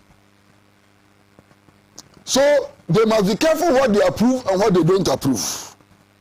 If the government reaches a deal with the IMF which is in the national interest, which will help us come out of this logjam and so on, they should by all means approve it. It will be in the national interest. And if it works, the government takes credit, they also take credit. But if they go and they approve any deal which does not serve the national interest, my goodness, they will go down with the government. Look, there is no basis for assuming that Ghanaians are stupid people. Ghanaians are not stupid people. Ghanaians are very enlightened. Ghanaians can do an assessment of the situation. Ghanaians know what is in their interest and so on. It is that interest which should guide any and everybody who has the power to approve things. They should stop these games with us. And the last time, Master, this is early morning television. Alright? What time is it? Oh, it's not that early. I nearly puked when I heard a member of parliament actually saying that, oh, we approve the ministers so they can fail.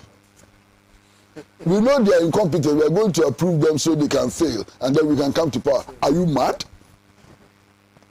Are you mad? Are you pursuing the interests of the people of Ghana? If you are pursuing the interests of the people of Ghana, why would you approve ministers that you know will fail so that the people of Ghana will suffer? You want to come to power out of the suffering of the people? Or you want to come to power because the people see that you are working in their interest? Master, we are patiently waiting. Patiently waiting. When the deal is completed, it will go to Parliament. We want to see what our parliamentarians will do. And all parliamentarians who will approve a bad deal will be responsible for the bad deal that they approve. I've heard something which is a bit troubling. The Minister of Finance has said that, listen, they want to fast track these negotiations with the IMF so that it can be incorporated in the next budget. That's a slippery area, very slippery. The agreement with the IMF, under our constitution, should, as an agreement with the IMF, go to Parliament for approval. It is after Parliament has approved it that it can be incorporated into a budget. We should not allow anybody to go and hide that agreement in some budget for 2023 and pass it through Parliament. We are waiting to see what our Parliament will do. Master, I've finished. Thank you. Thank you very much. And on that note, we'll take a break. We'll be back. He's the Redeemer. Are you put off by the very low standards that most accommodation facilities offer? Well, it's time to heave a heavy sigh of relief. Collindale's Court is here. Located at Birch Street, Community 12 off the Tema Motorway, Collindale Court offers you top-of-the-range short and long-stay accommodation steeped in luxury. Our 2-bedroom apartment is what you and the family need for your weekend getaway, while our 1-bedroom apartment gives you a peaceful ambience to work from home. Our rooms are fully furnished, air-conditioned, and come with all you need at your beck and call. A well-stocked kitchen, dining area, Wi-Fi, DSTV, Netflix access, and an endless list of other amenities, thus creating a unique sense of place far exceeding your expectations. Our gym and swimming pool exactly suit your preference for keeping fit and recreational activities. We also have a very spacious conference room for your business meetings. Collindale Court offers even more. Our rooftop bar is a thing of scenic beauty, giving you and your loved ones a bubbly nightlife of music and dance. Call us now to make your reservations. 0243 186017 or 0244 258 332. Collindale Court. Exceptional comfort for beautiful people.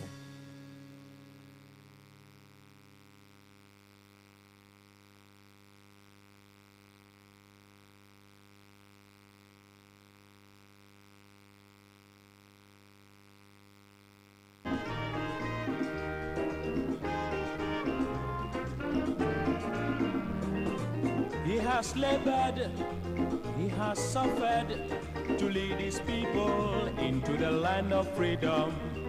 He is the Redeemer and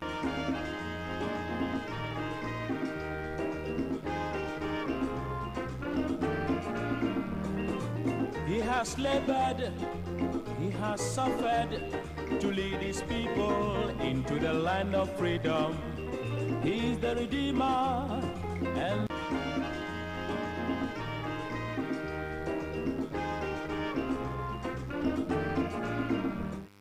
Thank you very much for staying with us on Pan-African Television. The mother of all talk shows, Alhaji and Alhaji, live on Radio Gold. Let me do a few of your messages before I move on to the next discussion, which still has to do with the matter of the economy and the living conditions of a Ghanaian.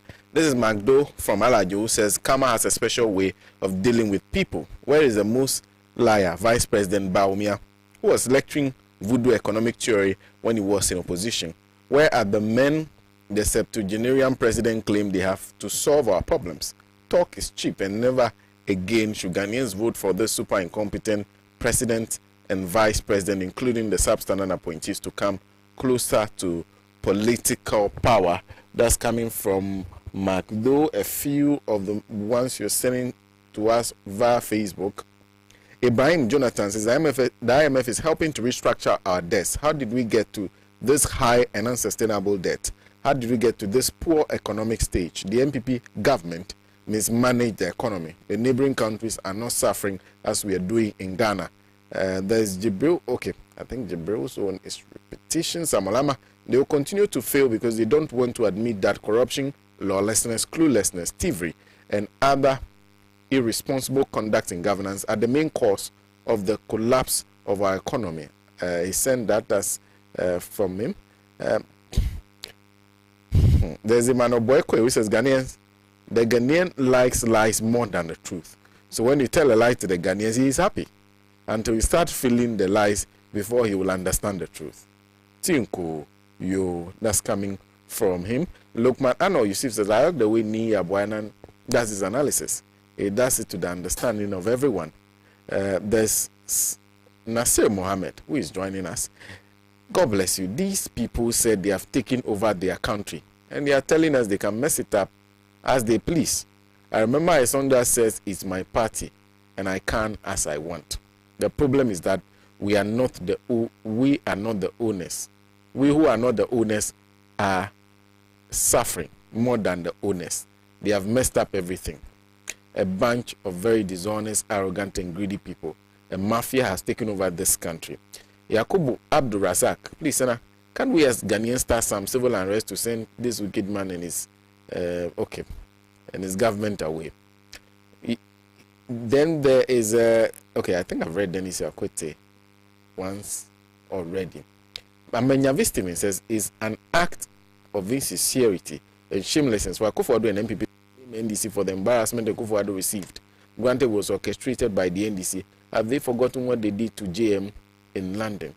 Dalali Segbefia, Ghana is in serious trouble. NDC should be putting together measures to save Ghana. Ref Tony, don't fall victim to this so-called unlimited.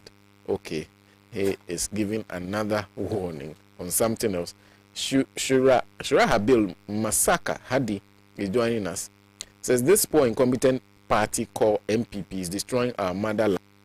The youth of this country is being destroyed by this 78-year-old man. No one can talk. God is watching. So those are some of the messages you're sending to us via Facebook. Thank you very much for staying with us. We're going back to the issue of the economy. This time around, it's organized labor that's demanding some payment. The time is 56 minutes past 10. So I am assuming, okay, there are 3. That's even helpful. So 50 minutes each on this particular subject matter. And this time I start from my left. Madam Joyce Mukhtar. Yeah. No, because I want to get to the matter of the booing. Oh, Yeah. Oh dear. Well, you know, I'm still trying to digest the very last bits of what Mr. Pratt was actually touching on. And, you know, when we received the $750 million from the Afri-Exim Bank, the very next morning, I mean, there were no songs or hymns about any priorities. For example, what we heard was that they were going to give workers, 500 million, right, as COLA. I think that I found that very, very strange. It was very, very interesting. it was almost like an attempt to placate the employment front, maybe because we wanted to create a certain softer London for conversations in and around the IMF. That they've been demanding an increment of 20% for some time is not in doubt. In any case, normally these negotiations start between the unions and of course the wages commission, and then they take a very long time. And you recall that at some point the president himself had spoken to the Trade Union Congress, where he assured them of government support and even pledged a housing scheme, if you remember, for workers. Sena, I'm sure you know that in terms of housing or whatever schemes, I know they have gone out there and created another bureaucracy where there's a new government agency set up to literally provide housing loans to workers. I don't have the details, but I met the gentleman once and he told me that he had moved there, one of these government spokespersons, I think, on infrastructure.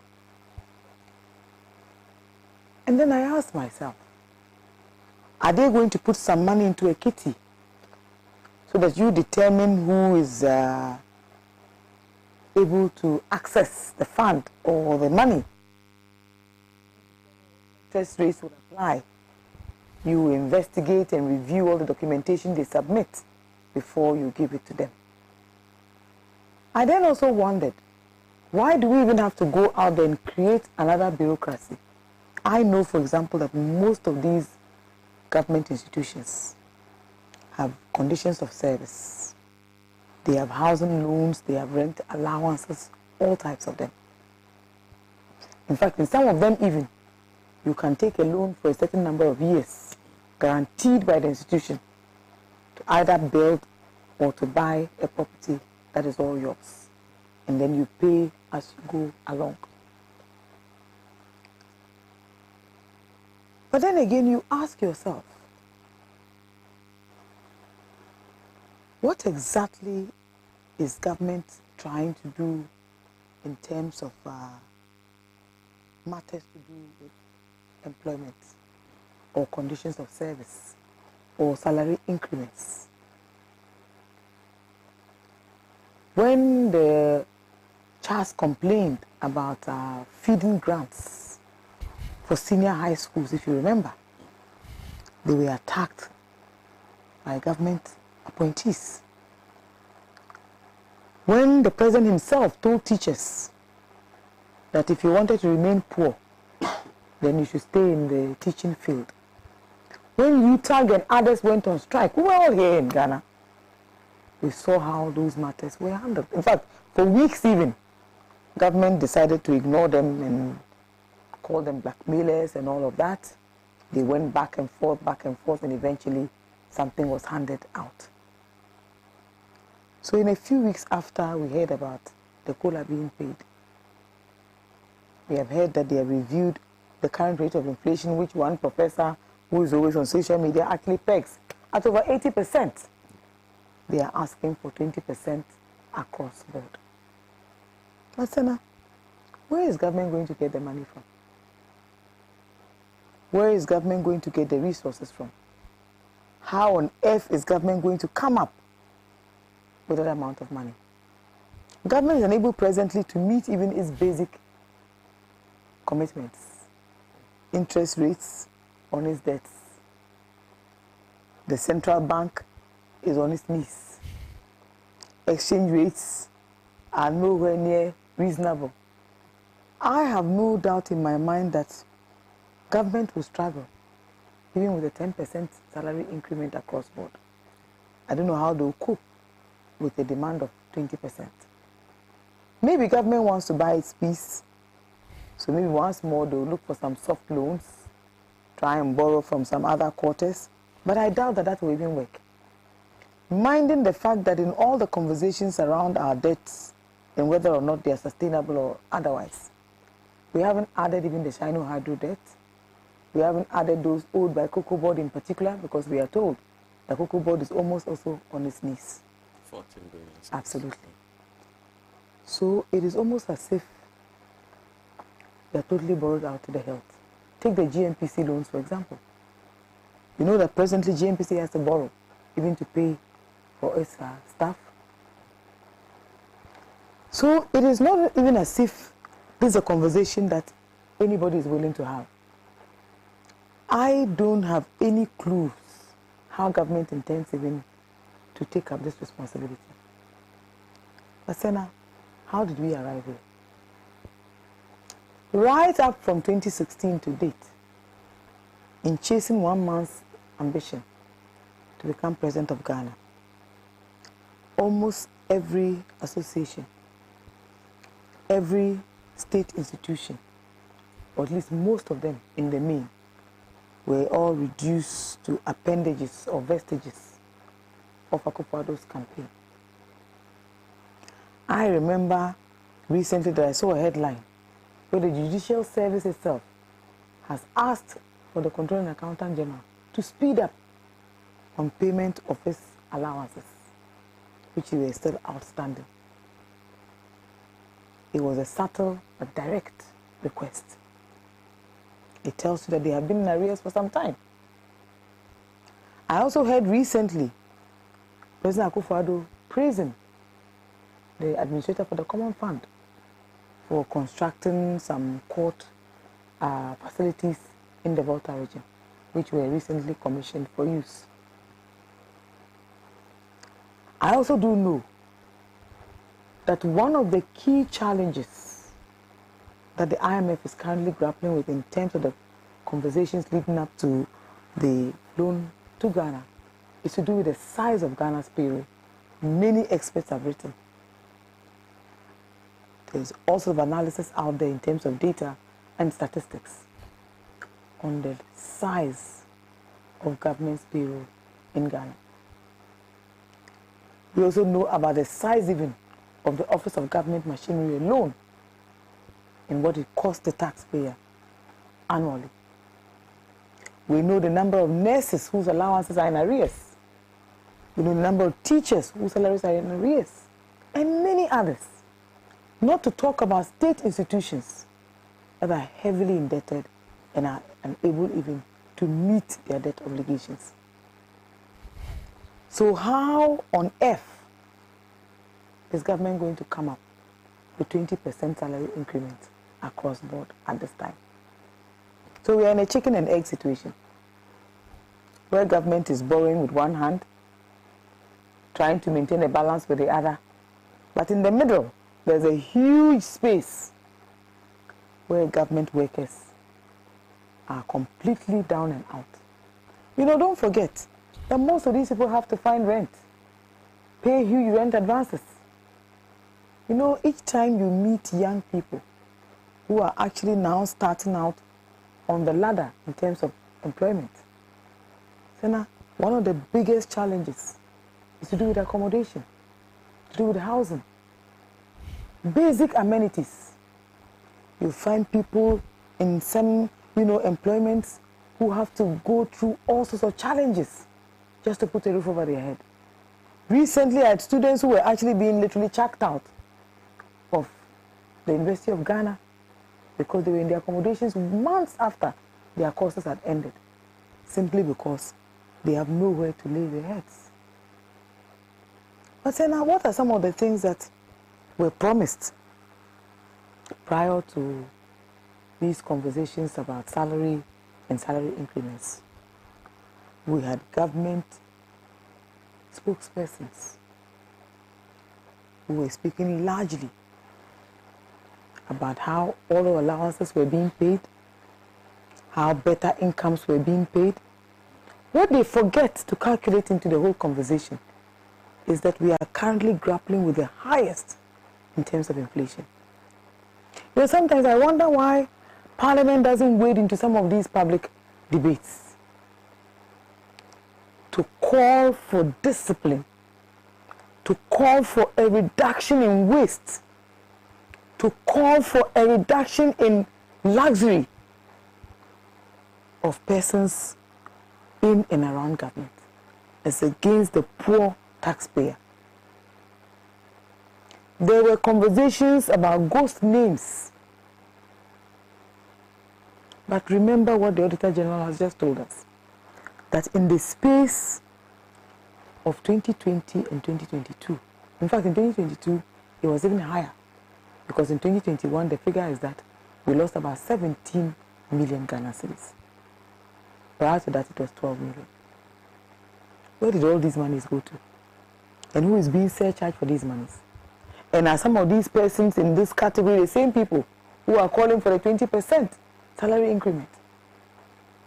I listened to one of the leaders of the Trades Union Congress a few days ago. And yes, he has every right. Considering what has gone on, considering what is going on, what do you expect them to do? Some of them don't have opportunities where they can steal, where there is opportunity in terms of corruption, where they have good offices, where they can receive all sorts of, kickbacks. Some don't have access to any of those things. So if they don't get a salary increment, how are they going to survive? The same worker is paying the rent. The same worker has to pay for his own transport. The same worker has to pay for the fuel prices. The same worker has to pay to maintain his vehicles. The same worker has to provide food for his own sustenance in his family, no matter how small his family is. And it's the same worker who goes to the market with you and I, and those who have even in excess of what they require or need, and buy from the same market stalls. Because of course when you get to the market, nobody asks you whether you are the one with all of this or the one with nothing. You know, there's a colleague of mine who is into poultry farming, and he says, Joyce, very few Ghanaian families can afford to go out there and buy a whole chicken to cook for their family. So lately when his chicken are of age, what does he do? He has to slaughter the birds, clean them, and even start to find facilities to freeze them. This is the reality that we are grappling with. Look, there is no doubt that salaries are probably very low for some people, but there's also no doubt that there are equally very huge salaries out there. Look, if they publish some of the incomes of some of these institutions in terms of their heads and their leadership, people will run for cover. If they publish the allowances they receive, the perks of these jobs, the round trips that they put on the taxpayer, some even not to achieve anything for the country, you'll be surprised. You see, there is a certain inertia that we now see corruption almost as if it's a daily occurrence. That you start on one and you end on the other. And you find out that in the whole middle of it, nothing is being done. I keep asking, since we heard about the matters to do with surcharging La Bianca, for example, since we heard about matters to do with the GRA and all of that, has the OSP gone on vacation too? Have they also gone on break? Look, if we are able to fight corruption as effectively as we should, in any case, we have a president who told us he was going to use the Analyst principle. What has happened? We heard about all the spats with the first special prosecutor. We've heard the Venerable Sam Jonah speak about the fact that Ghana currently has zero interest even in some of these mining interests. So if cocoa now is almost at zero, because very soon we probably will not be able even to sell our cocoa on the international markets. And very soon, all of the other things such as gold will run into similar problems. Because don't forget, there's a history, and I'm sure you watched the movie 12 Years a Slave, about all the hijacking that takes place in terms of the unsafe waters, etc., and why people cannot travel to certain parts of the world because it's unsafe so to do. Ships will refuse even to use some passages because those countries are not safe. There's human trafficking, there's all sorts of things that happen at sea. That is one challenge to a country like ours that is hugely import dependent. Then secondly, you come to the next problem we have of high costs of doing business. largely also due to what? The cancer of corruption. That nobody is fighting. In fact, the president is now even tired. He no longer makes any effort. His speeches no longer even mention or make reference to corruption. I believe that corruption has totally engulfed him now. He's literally choking on it and genuinely has nothing more to offer us. In any case, how are you going to pay workers when just about every contract is so bloated that everybody can see that this is not where it should be? You know, look, until we cure some of the things that we are currently grappling with, but we have beautiful laws. All the financial reporting, I'm sure you remember, conversations about even the lies, the misrepresentations even in terms of our financial accounting and reporting. You invite the finance minister to parliament, for example, to present reports, and he refused to come. And parliament is toothless. There's nothing they can do. And they make presentations, and there's figures that are all, totally clashing one with the other, and everybody is looking on. There is simply no transparency. There is no accountability. In fact, in terms of social justice, nothing is happening. What is it you see? We are reducing everything to do with justice to hounding political opponents, to silencing voices of dissent. And so we leave everything else to hang. Workers deserve to be paid better. But you also know that as a country we've been grappling with challenges to do with productivity and outcomes for quite some time. Because the same governments that are in place have no way of measuring productivity. You understand? But once people pretend to go to work, as someone said, we also have to pretend to work, to pay them. But right now, even if we were to try and pretend to pay, I'm sure the challenge is that we probably don't even have the resources. So are you the same person who is throwing all the luxury parties, who is traveling in luxury jets and paying huge sums of precious forex for flights and hotels and other facilities? Are you then going to ask the poor worker who stands in the queue waiting for a bus that never comes, who has to find money to buy fuel, whose cost of living has shot up, who has to live with the highest inflation ever and grapple with hardship, to be understanding that you cannot afford to give him an increment of 20%? That is a fallacy, and it's not going to work, and nobody will accept that. Look, we are in a country where we heard recently that the president's bodyguard has put up a whole facility. I'm surprised nobody's talking about it. How much does he get paid? Where is the money coming from? If we don't start to question unexplained wealth, that is another challenge we have. How do you support demands by your workforce when you have refused to be accountable, when you have refused to fight corruption, when you have refused to cut down on your own expenditure, and when you have refused to introduce the level of discipline required to ensure that there is a level playing field? Apart from that, and I think Mr. Pratt put it beautifully, the face of this economy has not changed. We have definitely not moved from good. We are not producing more. We are not manufacturing more. We are still totally dependent on the same Bretton Woods institutions, who probably are largely to blame for where we are. So what? We are now going to go and take money from the IMF and come and satisfy the workforce, and then we allow the interest rates to stay, and then all the fines will kick in. So every day it is a Ghanaian taxpayer who is at a loss, where we collect taxes even and don't apply them for what we should use them for, where we collect taxes and they are misapplied, where we grant tax exemptions to companies that do not require them, where we grant tax exemptions that we cannot even explain. How do you satisfy a largely dissatisfied workforce in the face of such waste and inefficiency? It is also not their fault that workers will continue to make such demands. Because why? They are human too.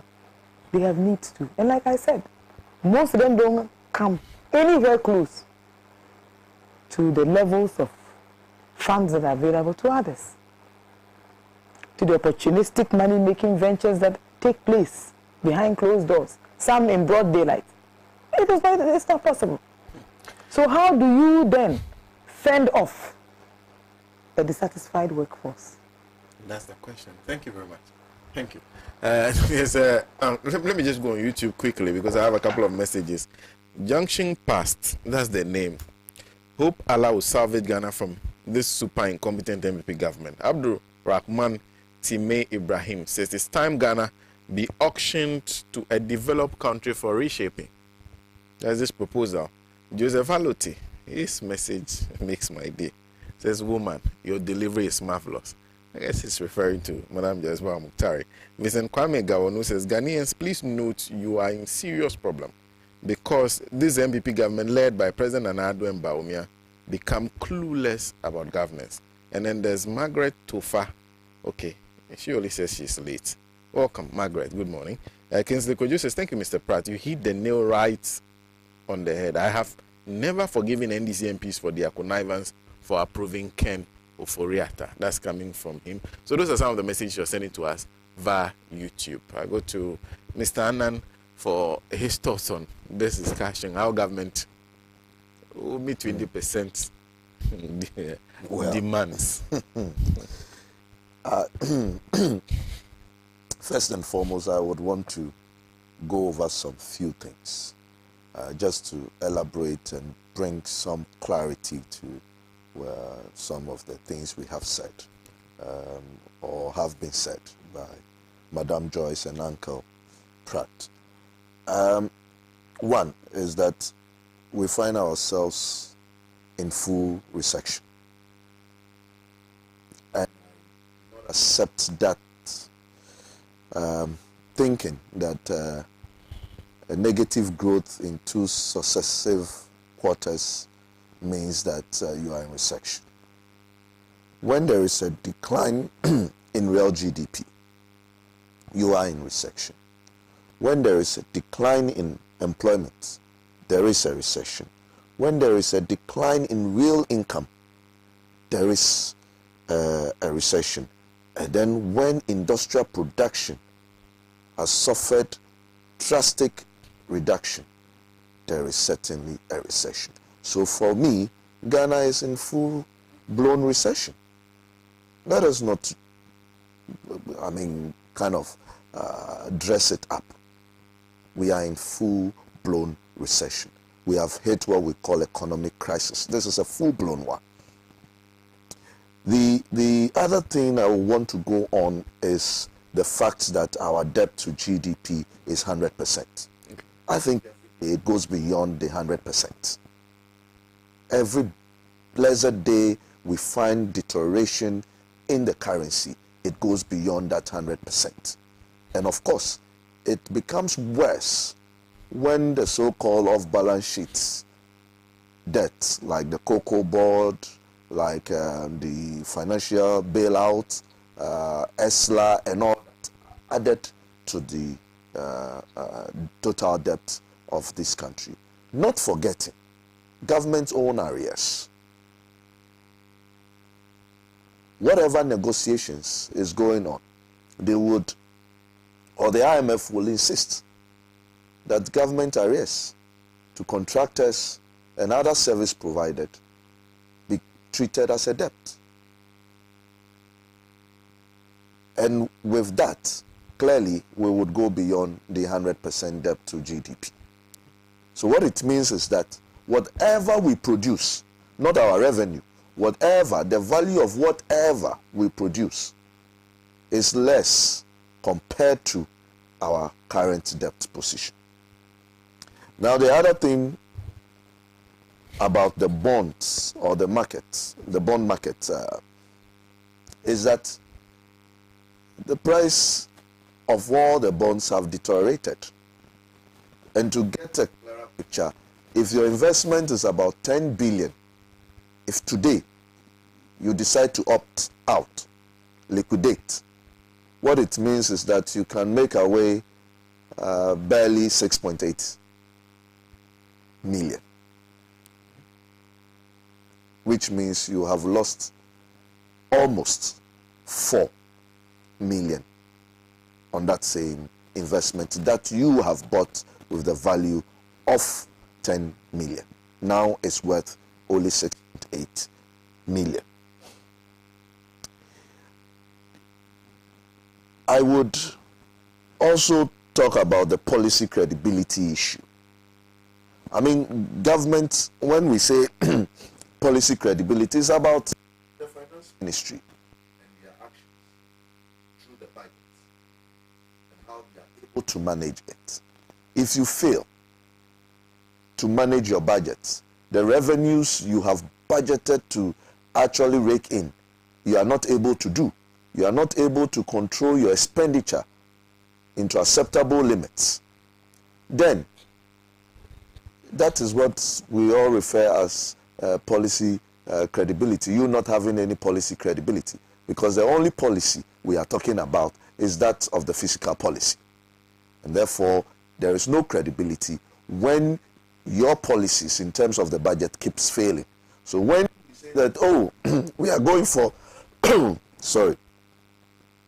policy credibility, it is just to ensure that we have fiscal consolidation and we are within our budget limits. Now to the substantive issue. And I'll begin by saying I have no regrets, I have no sympathy for our public sector workers. What they are about to suffer, for me, it is difficult. But again, my other side tells me, yes, it suits them right. We are right from 2018, some of us started talking about the trajectory that we have taken. And all workers' union leadership did was to dine with governments. What I know happens in several jurisdictions is that not just the opposition is left to fight government on policies that won't help this nation, but workers' unions are active participants in ensuring that we keep government on their toes. Let our workers' union go back and check their actions and inactions over the period of this government. And I will say they are the major contributors to where recklessly we have gotten to. And so I have no pity for them. In fact, they will not get the 20%. What will happen rather is that government will be asked to reduce its workforce. And therefore some of them should be prepared to lose their jobs, because that is the only option left for government. Whatever the finance minister is saying that they want to incorporate in the 2023 budget are some of these actions, and therefore they should prepare for it. And that is the price you pay for keeping quiet and dining with an incompetent government and administration, for that matter. Sena, our wage bill in 2016 was 14 billion. By 2019, it has been increased to 22.8 billion.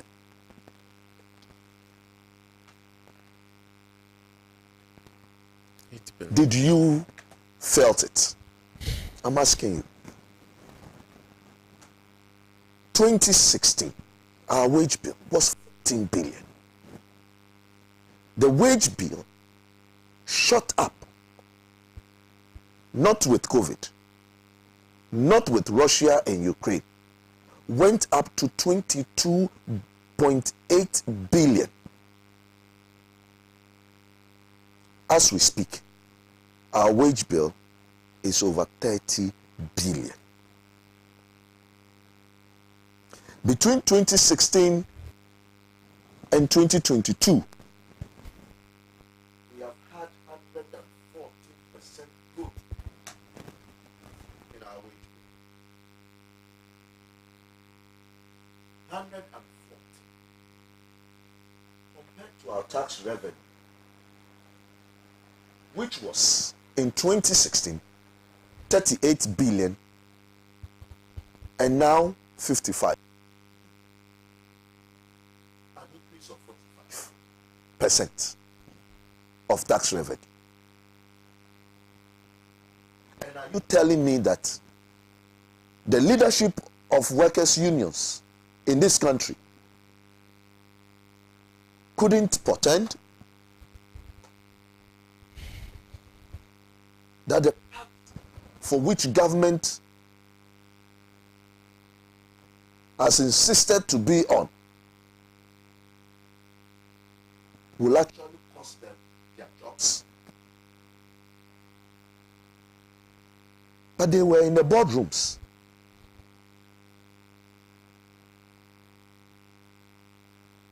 Drinking tea with government and coming out to tell us that they are in support of government policies. So for somebody who supported government policies, if the policies have failed, you should keep quiet and suffer it.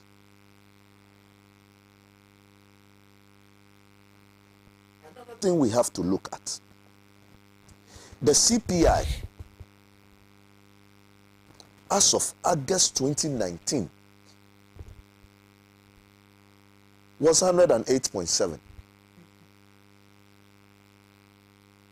That's the consumer price index. August 2022, the CPI is 173. What it means is that if your salary has not changed, if your salary has not changed since August 2019 and you are being paid 1,000 cedis, the real value of your money right now is 628 cedis.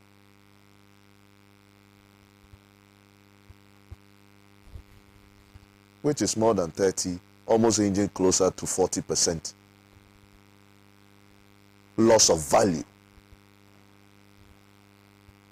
in the salary of our workers.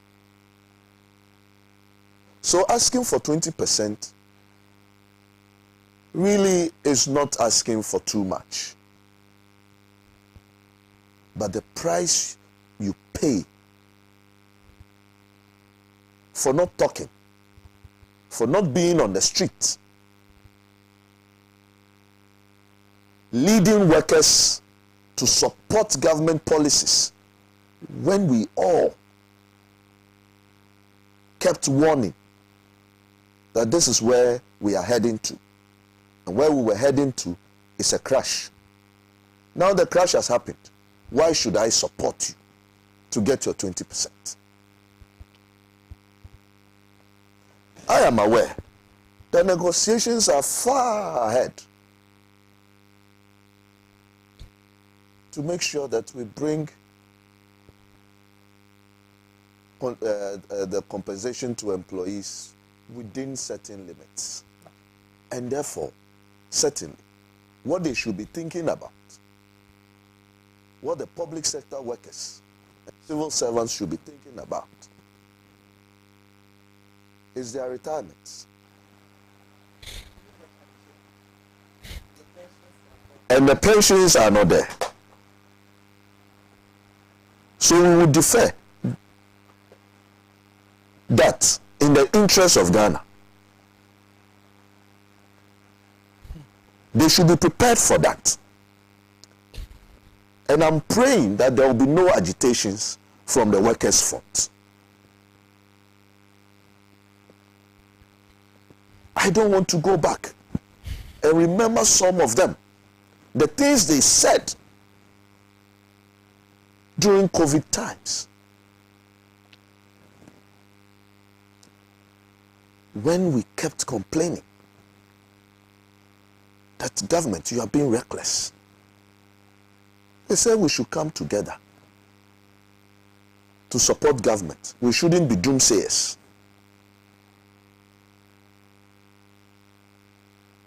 How did they portray some of us? I have no sympathy for any Ghanaian public sector or civil servant. What they are about to suffer is as a result of their inaction and failure of their leadership. And as we speak, they are still failing us. When was the last time you heard the leadership of the workers' unions complaining or giving an alternative to government? You think it should be opposition parties alone? When it rains, it will not rain on one man's roof. It will fall on all of us. And that is why we should never stop talking, monitoring the system, and warning when necessary. That is why we should never stop. I share in whatever they are going through, the pain, because those of us in the private sector are equally going through that same issues. But we cannot talk. Why is Guta and others equally quiet? They will come out to raise the issues, and then they will be called into a meeting, and then that ends the issues. Our parliamentarians, I will not direct it only to the opposition, but to those of the MPP side. The responsibility is equal on both sides to protect the sanity of this country. If they sit there, 275 of them, watch on for a finance minister to be reckless,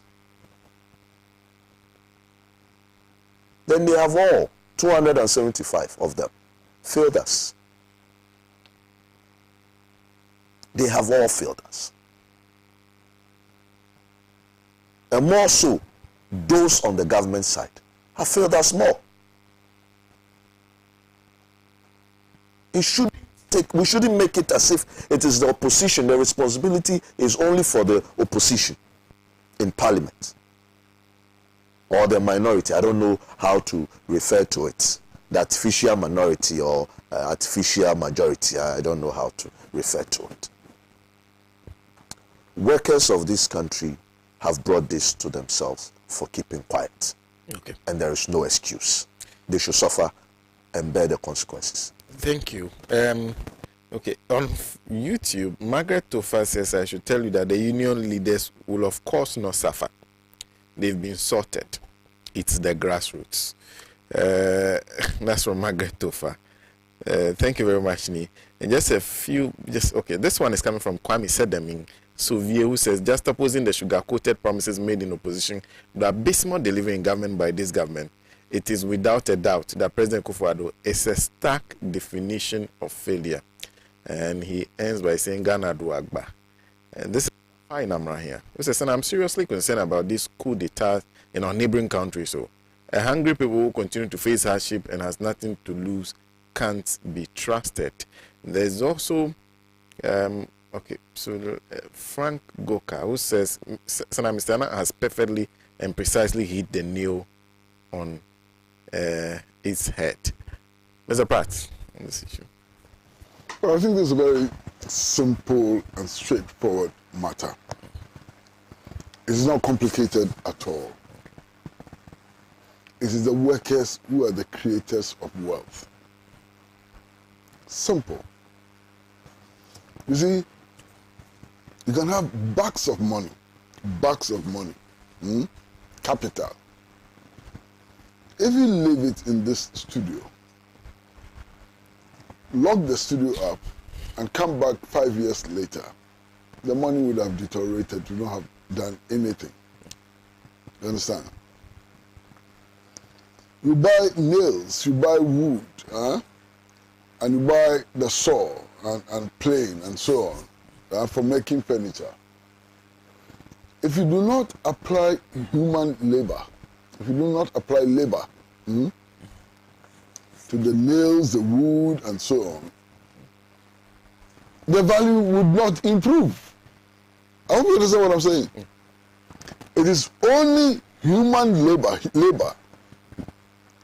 that is able to generate wealth. So the wealth must belong to those who create the wealth. So if this world is going to sit down and negotiate salaries and so on, who are the creators of the wealth? The working people, the wealth belongs to them. The truth is that today, for many working people, they are alienated from what they themselves produce. The workers produce furniture they can't afford. They are alienated from their own products. The workers, their condition is terrible. Today, fact is, if you are looking for accommodation anywhere in an urban area, the least that will be required of you is 1 year advance. How much do you earn to be able to set aside money to pay 1 year advance for your accommodation? How much do you earn? Standard is 2 years. I'm saying the least. Some ask for 10 years advance and so on. Why? The rent law is not being enforced by anybody. So landlords behave the way they like and so on. That's the reality of the worker. How much is the minimum wage? Sena, how much is the minimum wage? There was some time ago I was doing some calculation. At that time, the minimum wage could not buy a bottle of beer. The whole minimum wage could not buy a bottle of beer. Even now. It's still yeah. Oh, it still can't buy a bottle of beer. So you work from sun up to sundown, and all the work you do doesn't amount to a bottle of beer. I mean, the whole day's pay cannot buy a can of mackerel. You understand? So that is the reality of the working people. And it is legitimate. The working people have every right to demand for better conditions of work and better conditions of life. Finish. There are people who are negotiating with the workers, who are telling the workers that you cannot get 20% increase. If they were to live on the salaries and wages of the workers, how long would they last?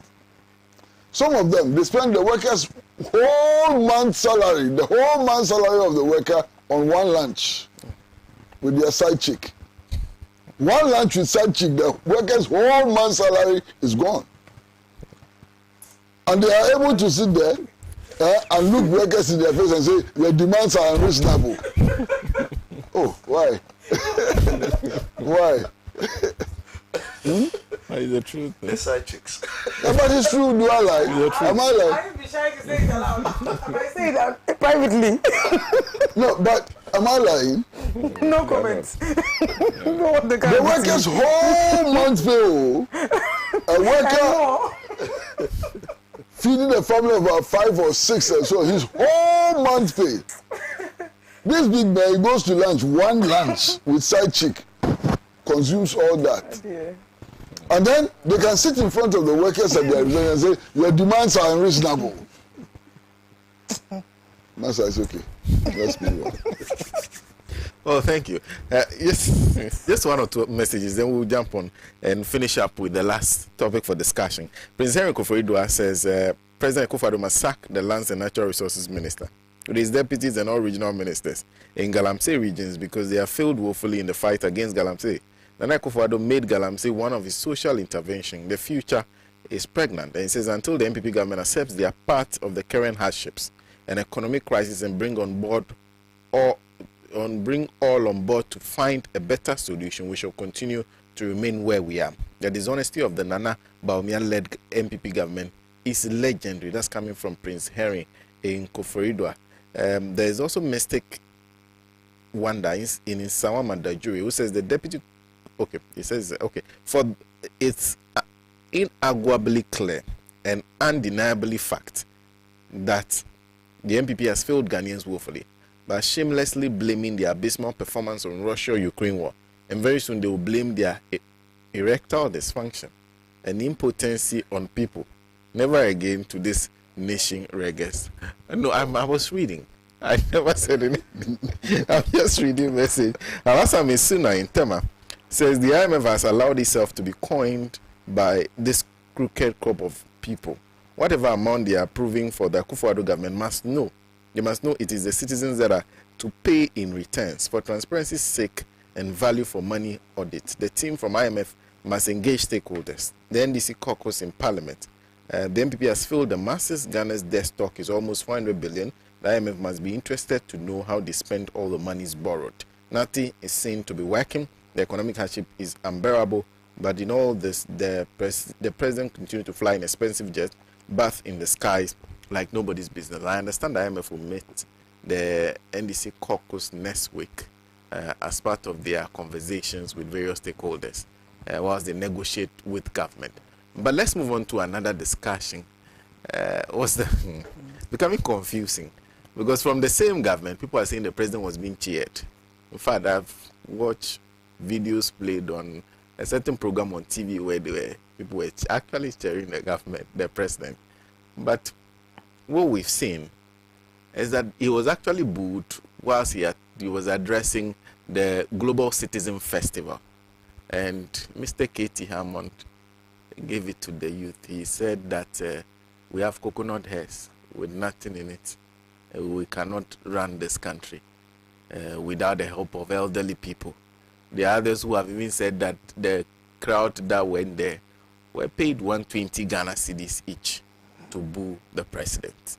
Well, this time I start from Mr. Annan again, and then I'll come back to Madam Joyce Bamuktari. And 5 minutes on that.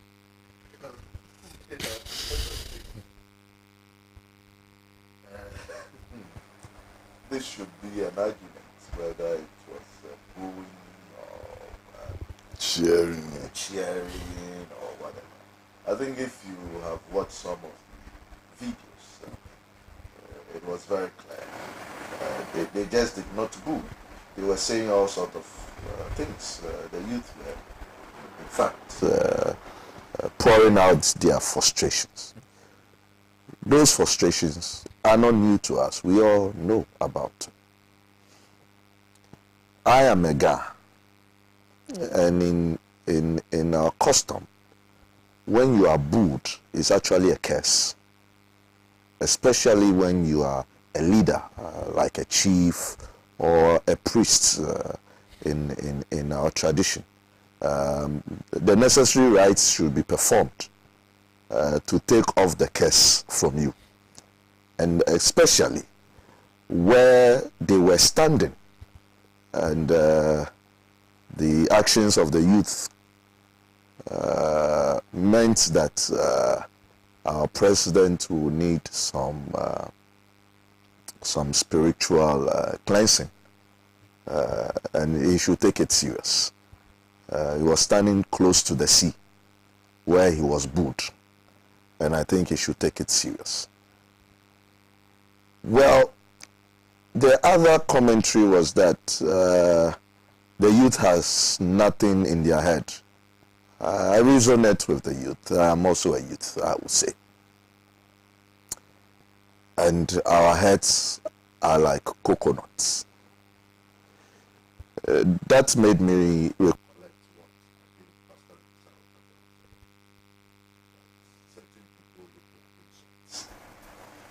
I'm sure the one who actually threw out that insult should have looked at the structure of his head before coming out with such insult to the youth. Look, the president speech to the youth there was clear. It was very clear how he stand when the polling started.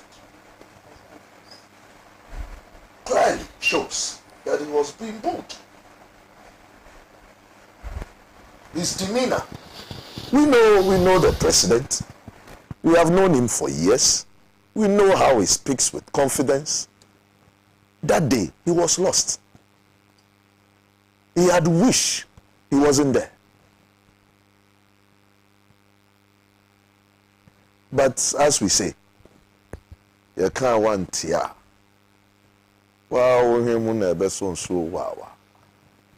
And that is what happened to him. I don't really care whether people would say it wasn't a boo or it was a boo or whatever. This is the reflection, a clear indicator. This is not an economic indicator where we will speak English with percentages. This is the reality. This is the best indicator. Any economic indicator you wish to monitor. This is the best of it all. And I think it was a vote on the government performance from the youth. They should take it and work on it. That would be my advice to the government. Thank you. Joyce? Yeah, I mean, I think this one, the matter, as lawyers say, the matter speaks for itself. And I think that, without taking anything away from it, I am even confused. And I think sometimes this is actually a very clear example of the fact that the president is totally and completely out of sync with the reality of the times. But of course, all his spokespersons and communicators really had no options but to go up there and tell him, no, Mr. President, please, this one is our opponents, they must have gone out there and asked these people to come there and misbehave. I know the number of persons who went to that place, the many young people that I work with who were all in that audience. I also know that most of these young people are mostly the youth that actually propelled Mr. Akufo-Addo into office. And I have no doubt in my mind that they usually go to some of these places just to drown their sorrows. And I have no doubt in my mind that they did not expect that small amount of joy to be interfered with by someone who had refused to pay allowances even to NAPCO workers, that the youth start, probably now will be called what, Unstart, that all the so-called youth interventions that he proclaimed to the high heavens, none of them really have materialized. And so I think that these are largely a very, very disgruntled youth. And look, I have no doubt in my mind that maybe the Honorable K.T. Hammond spoke totally out of 10, because I know that he has very youthful people around him. I would not want to make reference to what I'm thinking of specifically, but he knows that I know. He's actually a friend to my other brother, and so he's someone that I know very, very closely. So I am sure that he's one of those individuals also that maybe people should avoid giving him a microphone. I think that sometimes before you speak into a microphone, you ought to sanitize your thoughts and your mind.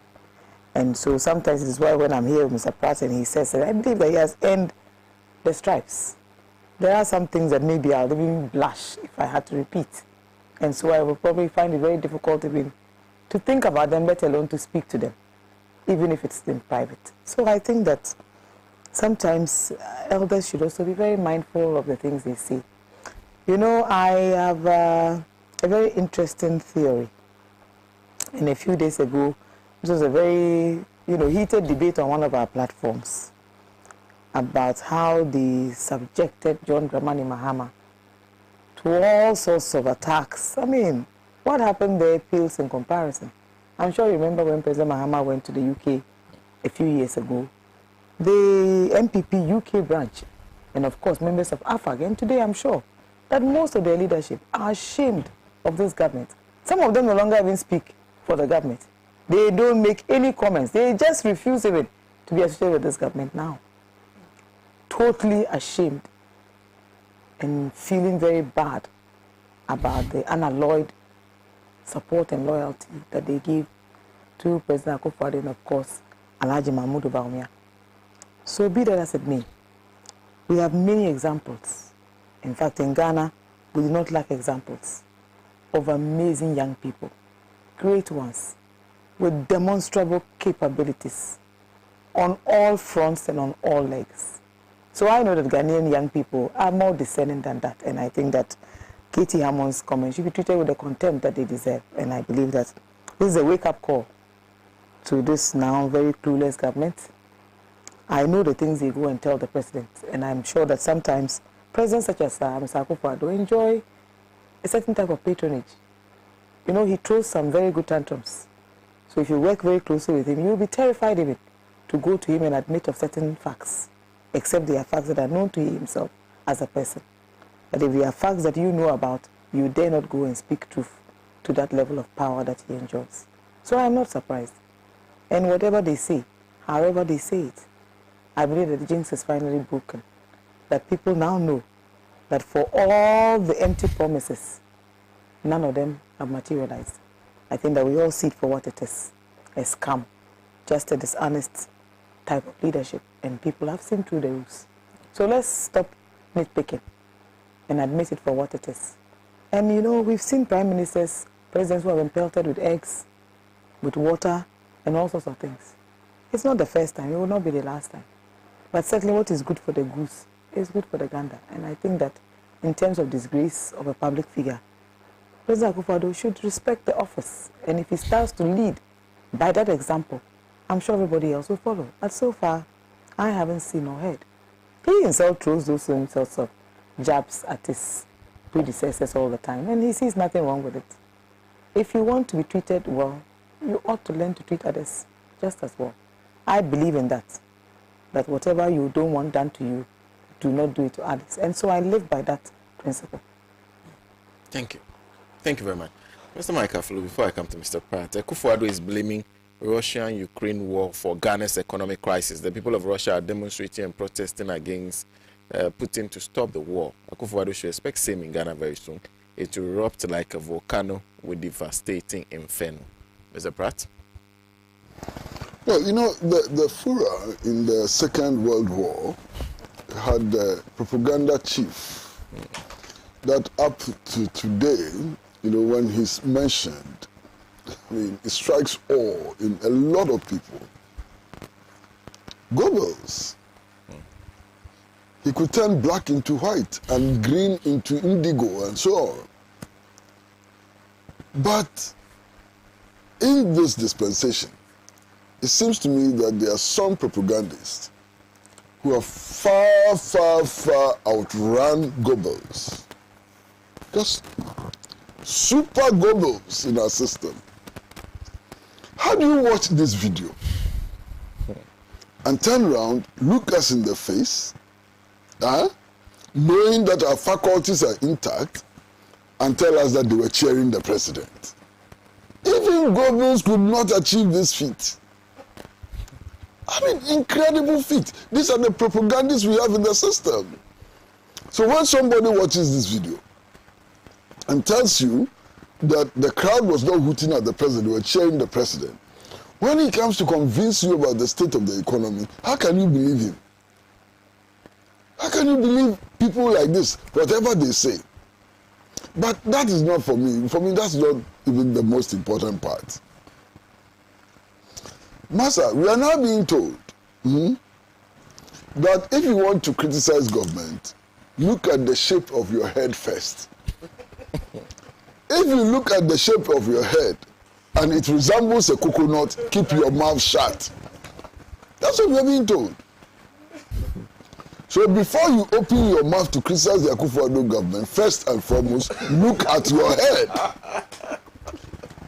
Now, Master, if coconut heads cannot criticize the president, then what about those whose heads look like mangled milk tins?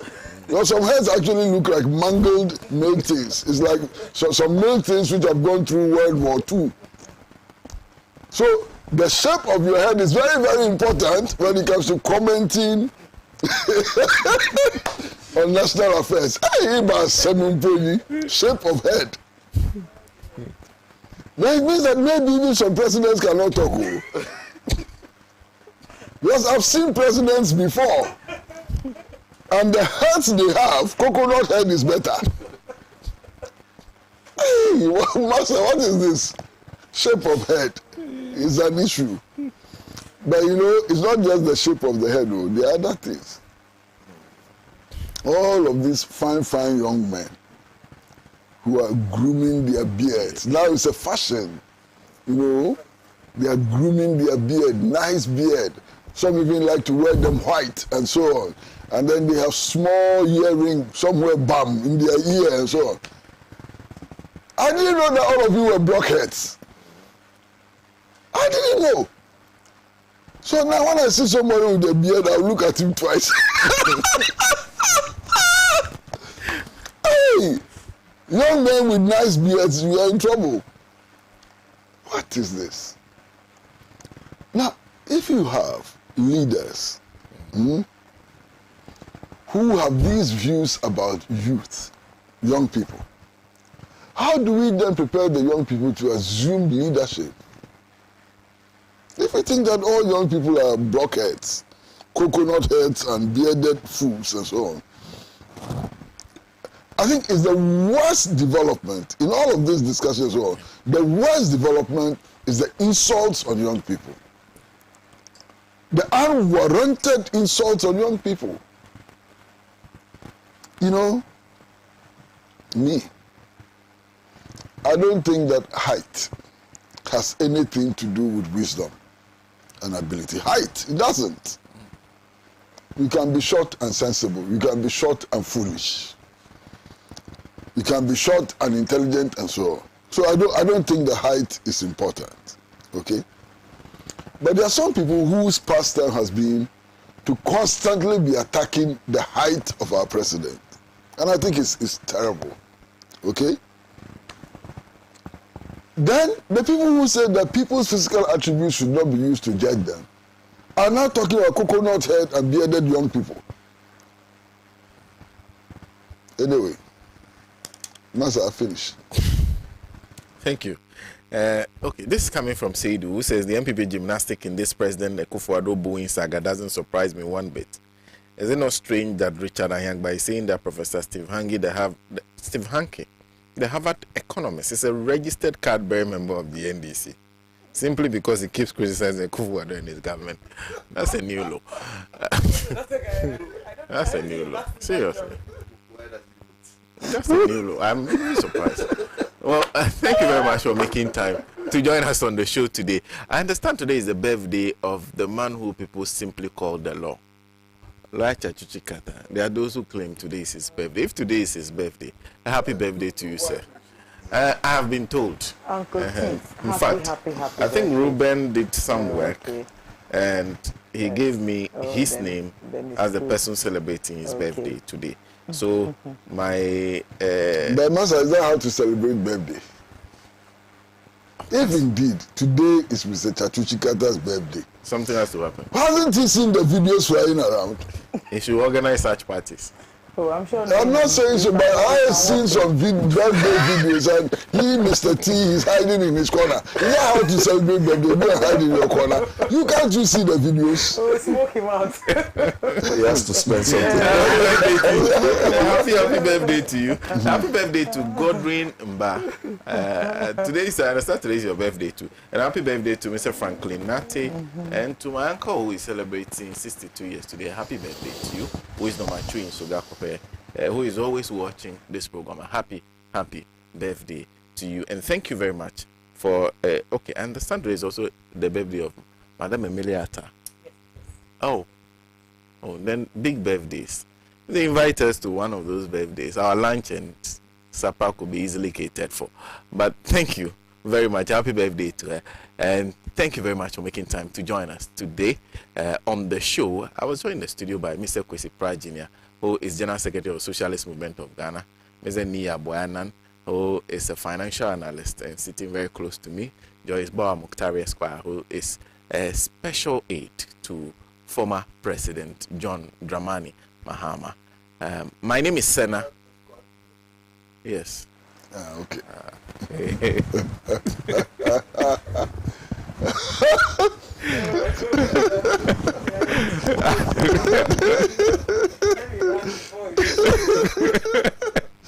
My name is Sena Nombo from the crew here at Pan-African Television. Of course, we are live on Radio Gold and several affiliates across the country. We say a big thank you for making time. We are back same time next week with another edition of the show. Let me say a good afternoon to two friends in the US, Emmanuel Dosu and Nii Brown, who is fascinated by Mr. Pratt's side chick comment. We are done. To lead his people into the land of freedom. He's the Redeemer and